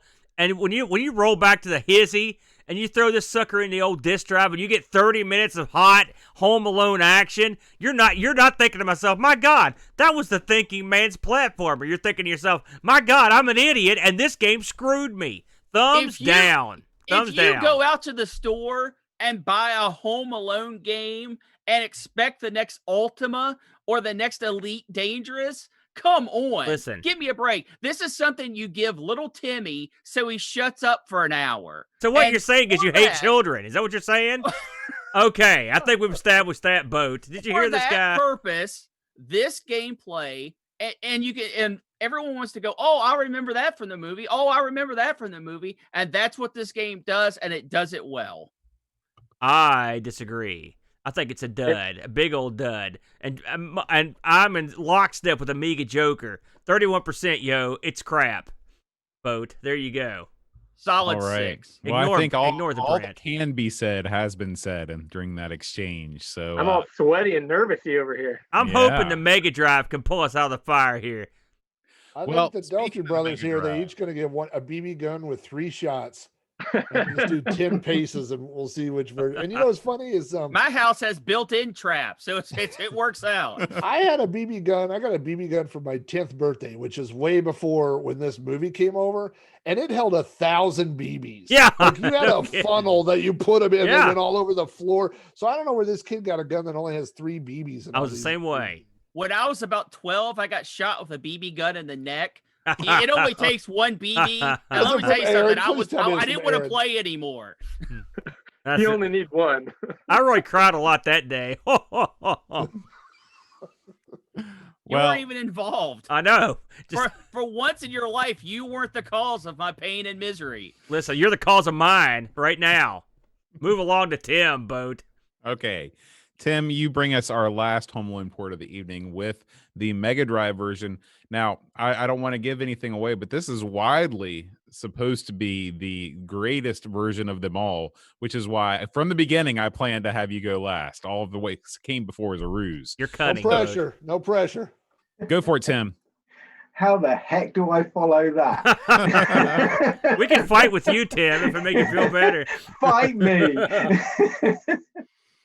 Oh man, well, in true Pixel Guidance style, and normally Eric takes this, I kind of like went on the dry statistics side of things with my run through. I just created a big boring sheet.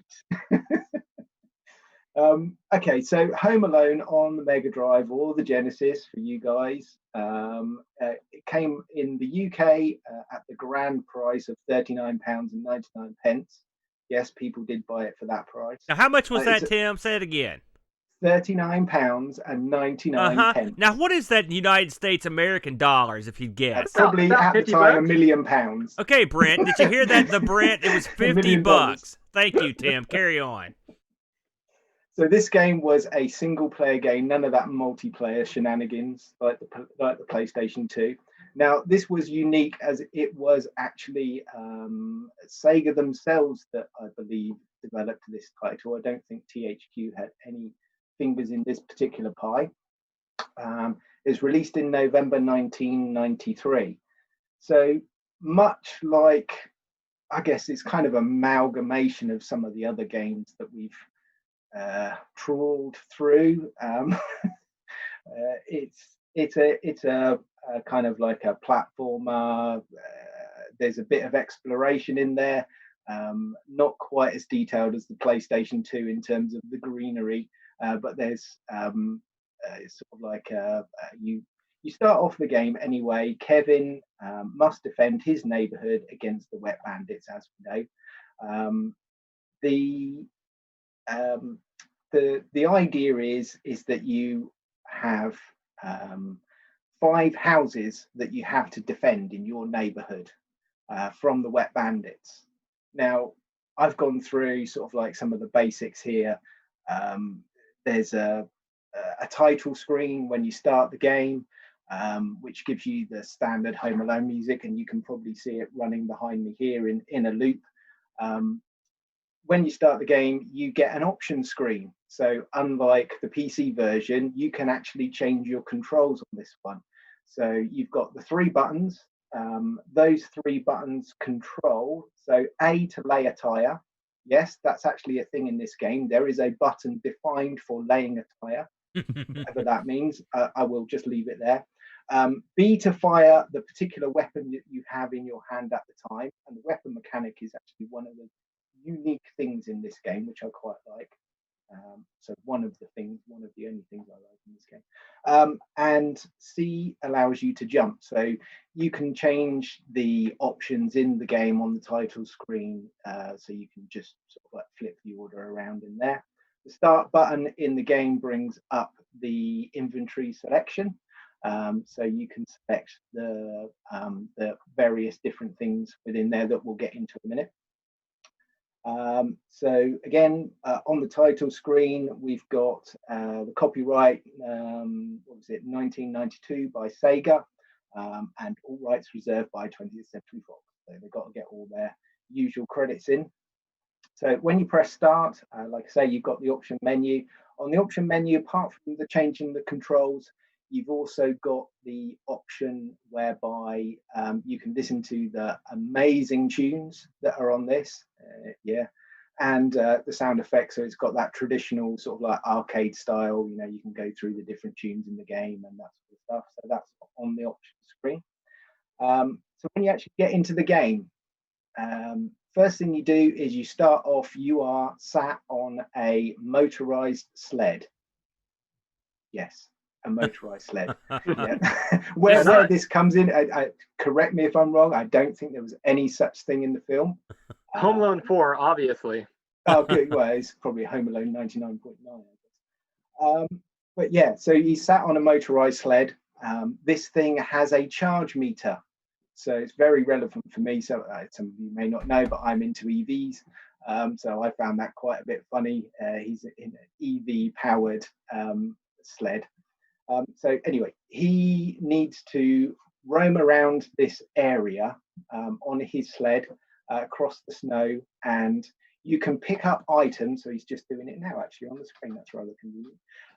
You can pick up items. Now, the items are hidden in snowmen. Yes, it's actually, it's got the kind of getting that Christmas theme in there with a bit of snow and snowmen.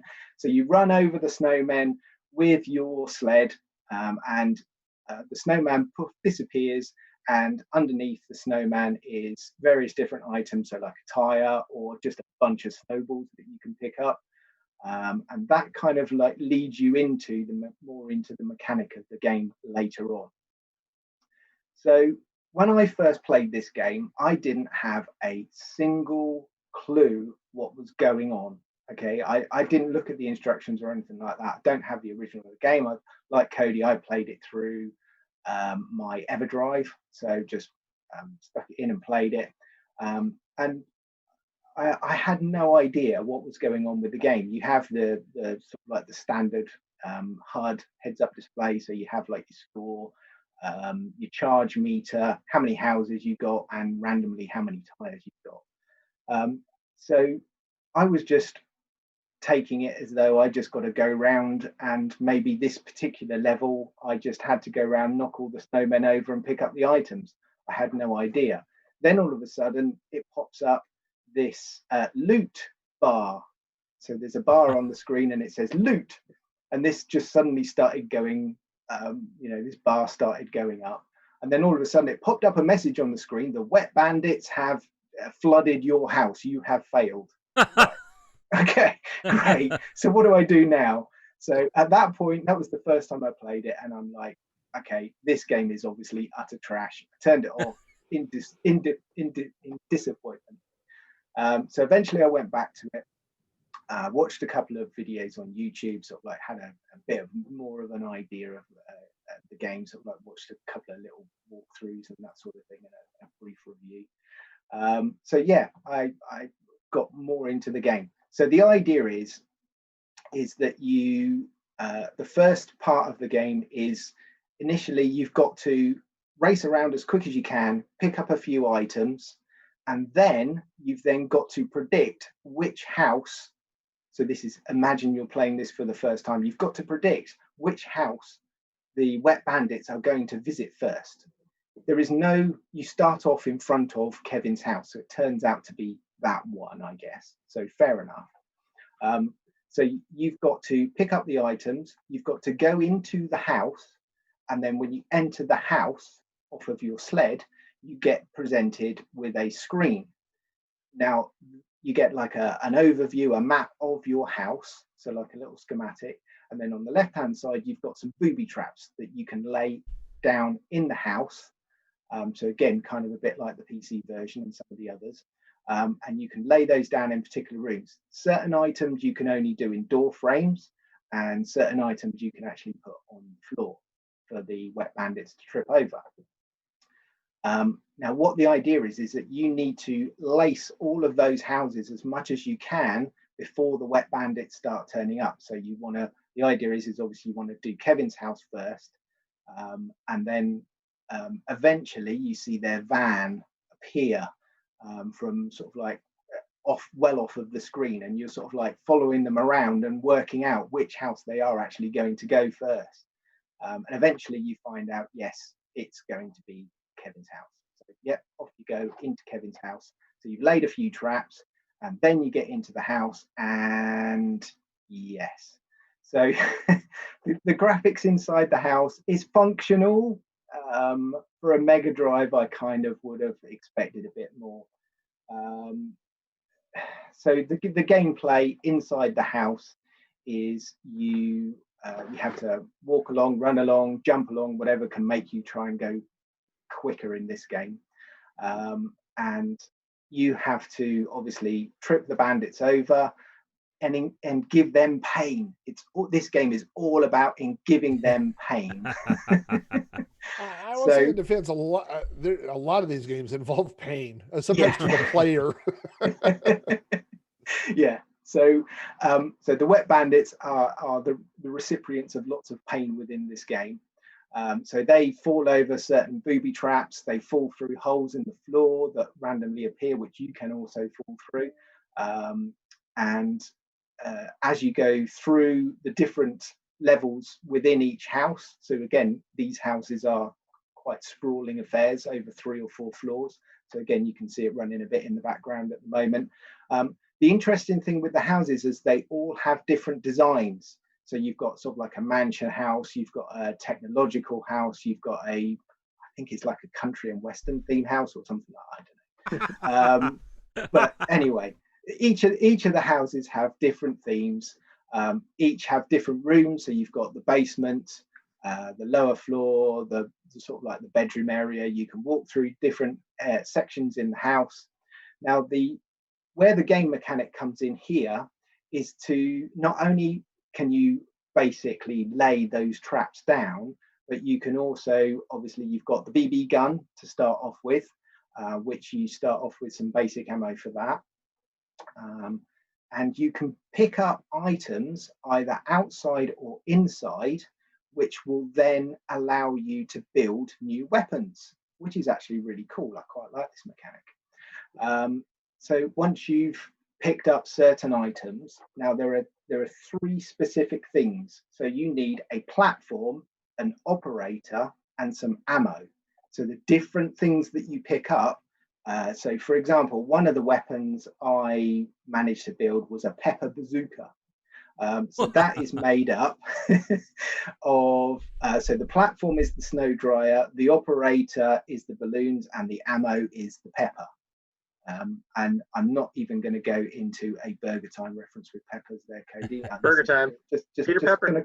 gonna concentrate on this game. Now, again, I will say, Eric, I'm sorry, this does have the 20-minute timer, but that is the limit of the game, mercifully, on this. I'm out. That's all it takes. So the 20, you've got to essentially defend each house, lay the traps, fall through holes in floors, jump, collect different weapons, that sort of thing, make the weapons, and try and survive for 20 minutes on the beginner level. Now, if you choose the expert level, yes, that's it. It actually doubles. You can double your pain in this game and go up to 40 minutes of pure endurance fun. No. So going back to what I was saying about the inside of the house, one of the things that's really annoying is that the wet bandits will pick you up. So if you run into them or they run towards you, they pick you up and they take you off into certain points in the houses where they've got pegs on the wall, and they literally peg you up on the wall. So you're there dangling with your little feet like this. Man.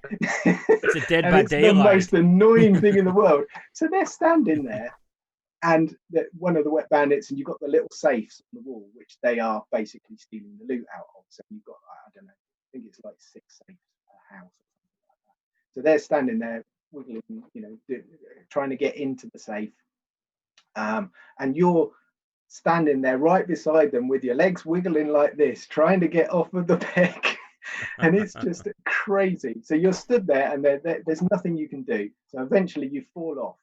Now, the other thing is that if the wet bandits then cross your path while you're standing there wiggling your legs, then all of a sudden you fall down and then they just put you straight back up. So yeah, there's not a parent in this channel that hasn't daydreamed about doing that as a child. Just throwing that out. I had no ideas, obviously, about doing that to Danica. I will say that now. Maybe. So anyway, that's the mechanic of the game, and I think you kind of get the idea from that. So you've just got to stall out the wet bandits for 20 minutes.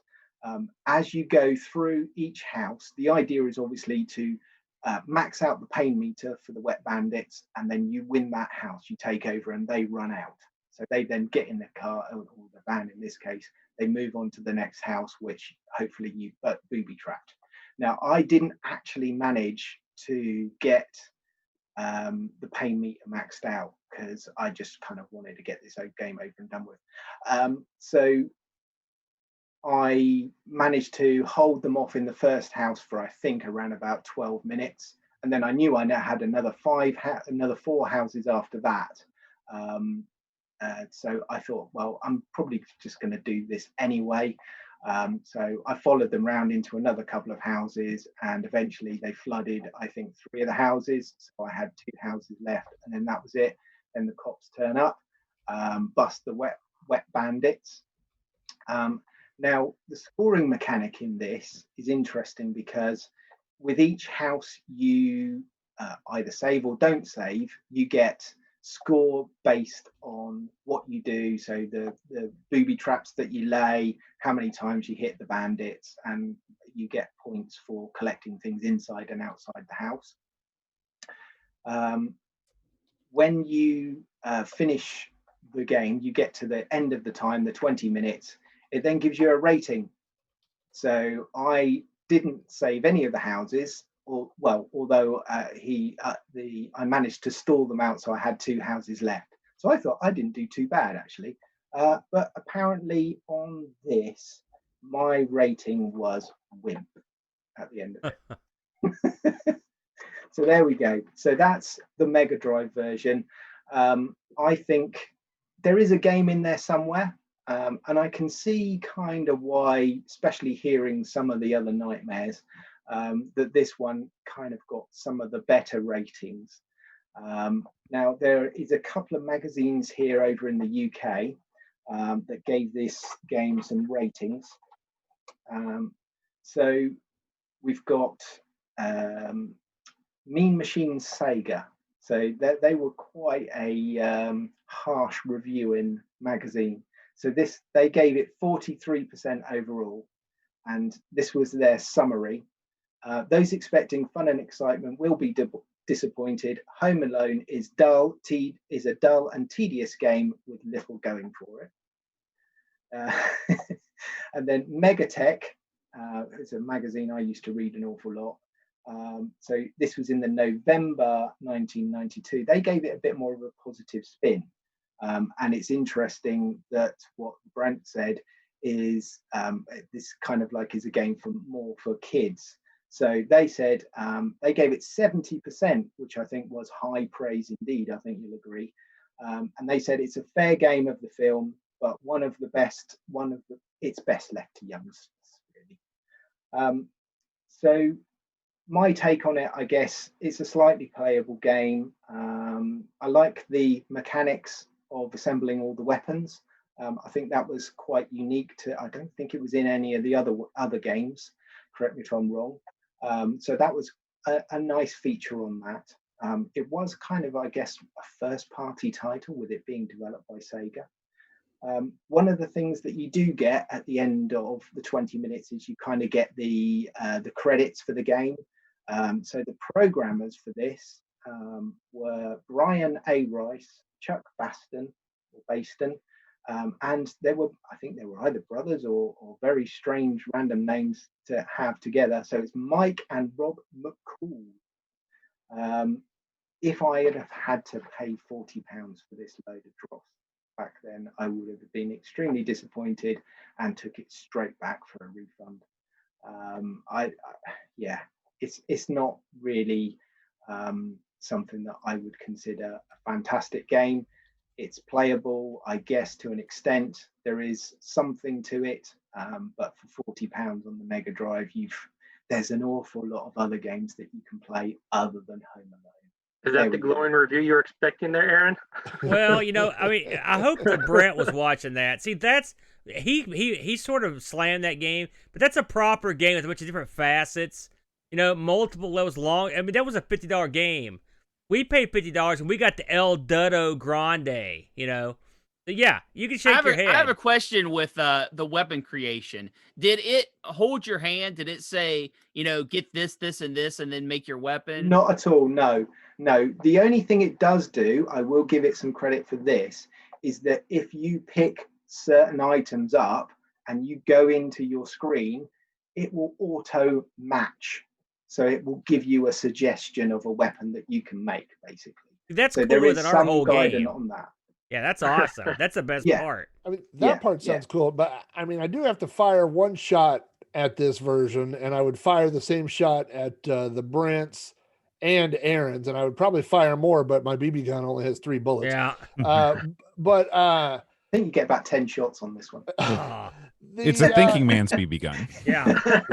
I think I need but more all ammo. these versions, everybody talks about what a great thing it is to that you're able to remap your controls. I just want to point out in the PlayStation 2 version, you don't need to remap the controls because they make sense. So all these games where you have to change the controls to play the game, the PS2 one was good, from the game. Yeah, I'm not saying that the controls didn't make sense. I'm just saying there's an option to do that.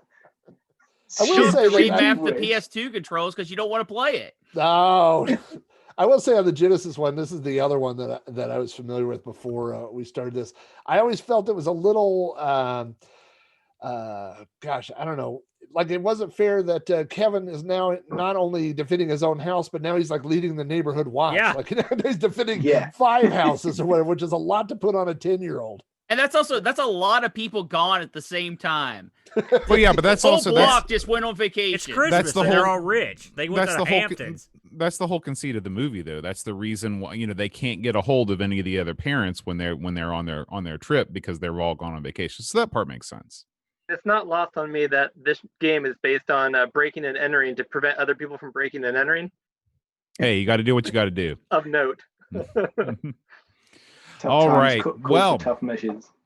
As we bring this show to a conclusive end, we have something a little special that's been produced for us by our buddy Pixels at Dawn. chairman of the Amigos Game Selection Committee, moderator to the stars, and a podcast co-host himself on the Hitching Post podcast. Aaron, do you have that ready to go, that little snippet? Theoretically, Boat. I'm going to hit All the right. button and we'll see if something happens. All you right. guys won't see it, but everyone else will. Let's see what happens.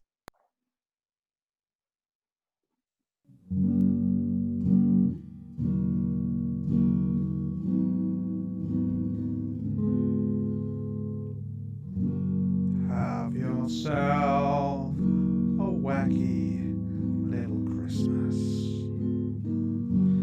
Though this year may bite, from now on, Top Banana will be out of sight.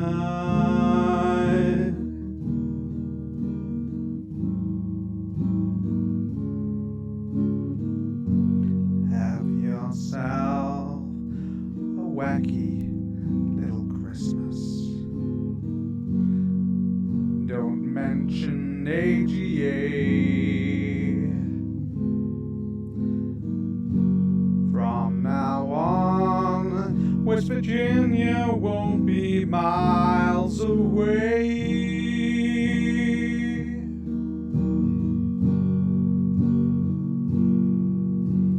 Here we are, talking retro days, happy Amiga days, and more. All our friends who are here for us, Edmund's got beer for us, for sure. Through the years, we all have been together. If the internet allows, the gamble trains coming over Hillbrow.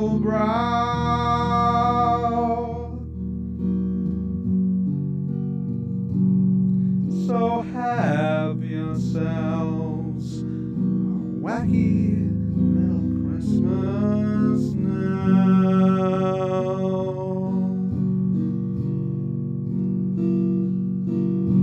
Hearing both singing Patreon songs, it goes on too long for sure. Aaron's face says it all for us, but we all should know the score. Through the years, we all have been together. When the internet allows, Boat and Aaron are taking their final bow.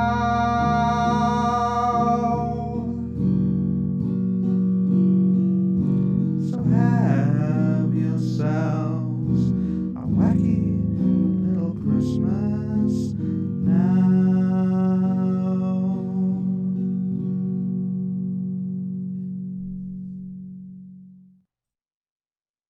Outstanding. I'm sorry you guys could hear that. That was gold. Pixels, Clappy, tremendous. clappy. Tremendous. Yeah, very tremendous. good, very good. We actually could hear that if we can watch the stream while beautiful. Outstanding work, Pix. What a singer he is. Fireside, just glorious. If that doesn't get you to the Christmas spirit, nothing will. Absolutely. And looking quite dapper. That's right. Very good. All right. So we do want to thank all of our patrons. We've gone so long this evening. I think we will forego the Patreon song tonight just as a favor to all of Thank all of you. you. All It's a of you Christmas listeners out there. miracle. That's right.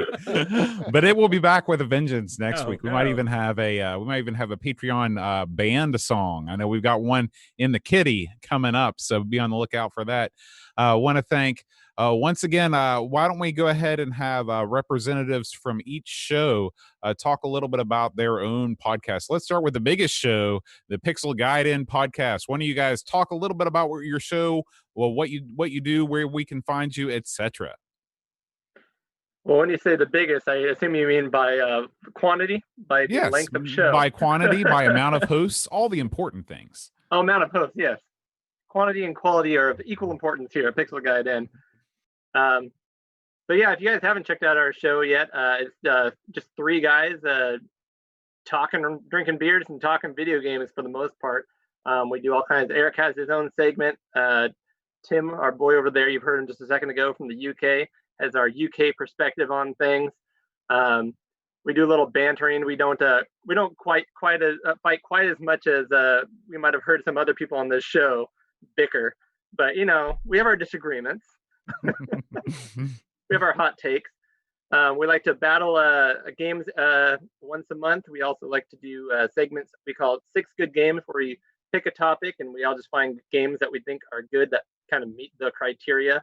For example, in the past we've done for last year for our anniversary we did 6 good games with Gaiden in the title, which there's a lot of Japanese games that Gaiden in the title. But we release episodes of varying lengths, anywhere from what we try to do is under 2 hours, but almost up to 4 hours at points. Every 15th and 30th, right here on the Amigos network. Did I miss anything, Eric, Tim? You got it all. I think you got it all there. Yeah, it's a great show, and you get a great perspective from three guys, Tim in the UK, the boys in California. I've listened to every show since the very first one. I was right there at the beginning. I always love it. I highly recommend it. Plus, it's the only way that I keep even marginally in touch with modern gaming. That's the only way. I will say, so we say everything retro and retro inspired. So we do play newer titles, indie titles, but at our hearts is retro gaming. So a lot of those new titles are kind of riffs on old games and things like that. I will say we cover every system from the TI 99 all the way up to today. And part of the reason of that is there are only so many good games per system, and eventually if you start covering every game you have to take games like Home Alone, which we try to avoid. Not us. We like to spread a wide net. All right, thank you very much, guys. All right, why don't we go to Flack next? Well, hey, I do a couple different podcasts. One that everybody on the network is probably familiar with is Sprite Castle, which is a podcast where I play, review, and discuss Commodore 64 games. I talk a little bit about Commodore 64 news and all stuff Commodore 64. So you can find that on my website, which is podcast.robohara.com. Or if you subscribe to the Amigos master feed, you will also find copies of that. And I've also started doing some streaming of the same games that I review. So those streams also end up over on the Amigos YouTube channel, which is youtube.com/Amigos Retro Gaming. I do another podcast called You Don't Know Flack, which started out as a technology related podcast where I talked about old computers and old arcade games and video games and stuff like that. And somehow down the rabbit hole, I have episodes about ninjas and tornadoes and all kinds of goofy stuff. So, and you can find those in those same places. And of course on iTunes, if that's where you get your feeds from. So, but I just I like talking about old stuff, and I like talking to all the guys that are here in the channel tonight. Everybody that's on here is all kindred spirits, all guys that love old computers and games and all that kind of stuff. Yeah, right. And if you guys don't listen to if you guys don't know this already, Flack, this guy that's before you right now is the reason why we started Amigos, because I listened to You Don't Know Flack for years and years, and then when he started Sprite Castle, I thought, and you published an episode about how to do a podcast, and I listened to that, and I thought, hey, I could do that. And so you are the reason for the season. I revealed all the smoke and mirrors. Hey, Rob, you mentioned that early you were a tech podcast that turned into a not tech podcast. Am I nuts, or was it one of your first couple episodes on Dungeons and Dragons? It was like, you know what? That was episode number 2. Yeah. Because on episode number 1, I said, this is a tech podcast and I'm only talking about tech things. And then Gary Gygax died. Yeah. And I was like, on episode 2, I go, well, that went out the window. So if you watched any of my streams, you know that wherever we wind up is not where the ship started sailing. There's no telling what the next thing will be about. All right, now we go to the Dem Boys. What does that even mean? Where did you get that from? You don't have to worry about that, Bode. That's what we are, the Dim Boys. Okay. You know, Brent, tell everyone what we do over on ARG. You know, we take a classic system or topic or random subject matter, and we dive deep into its gameplay and pull 2 wonderful or not so wonderful games out of that library and put them to the test on a little podcast we like to call Classical Gas. Oh wait, no, wrong show, dummy. That was 20 years ago. Yeah. on a little show we call ARG Presents. We spin the wheel, which is a literal wheel, as you can see behind Aaron if next time he is on screen, and we make the deal by diving deep into usually systems we have known nothing about, so we can all learn together. Because Brent does no research. Oh, give me a break. He just randomly picks systems because they sound cool. Well, okay, that I do yeah. That. The show actually started with Aaron and John, and I took over about show 16, and we are currently on show 146. So we keep one right a rolling, and of course we are a part of the Amigos Retro Gaming Network, and we've had a great fun time doing it. Sometimes we bicker, and sometimes we agree wholeheartedly. So it's a wild take every time we do it. And Aaron has been known to illegally spin the wheel from time to time. We try not to let him do that, but you know how it goes. It was for demonstration purposes only, man. You know, I want to mention, you know, one thing I like about ARG is we find all kinds of crazy machines. And whether we want to or not. I got a Twitter note from our good buddy Laurent Giroux. He picked up his own in-the-box copy of Yeti, Brent. So that's the kind of stuff. Yeah, there you go. Stuff like that. That's awesome. Yeah.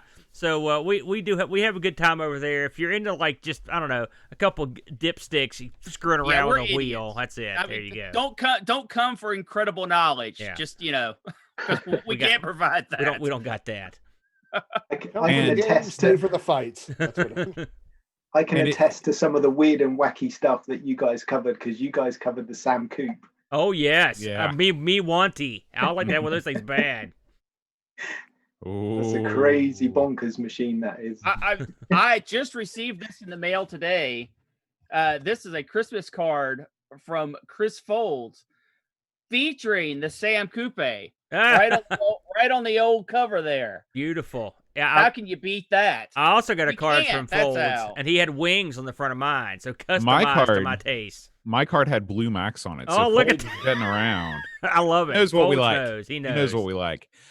All right. And if you are happening to listen to this show and you don't know about the Amigos podcast, this is the show that Aaron and I do. We've been doing for the past 5 years, since 2015, since the 25th anniversary of the Amiga. We've been doing an Amiga game every week, plus all the scene news, a rundown of what's been going on in the world of the Amiga. And it's a lot of fun, supposedly. And we have a good time until you badmouth stuff, Bo. Then it goes south on us. But yeah, so the best thing about everything that we do, in my opinion, is the community. We've met so many great people through the Discord, through the messages that we receive, and all of the shows I feel like on the network bring something new and a fresh take in a different way. And I love hearing all the different voices from all the different places. It's really made it's really made my year to see all this happen. Just 2020 has been so horrible, and to see the network expanding like we have is really brought joy to my heart. Lovely, well said. But I want to shout out to all. We've been doing the Amigas for a while, and we've met a lot of great people. I've got a lot of nice cards for Christmas. I've got a lot of nice gifts from a lot of people.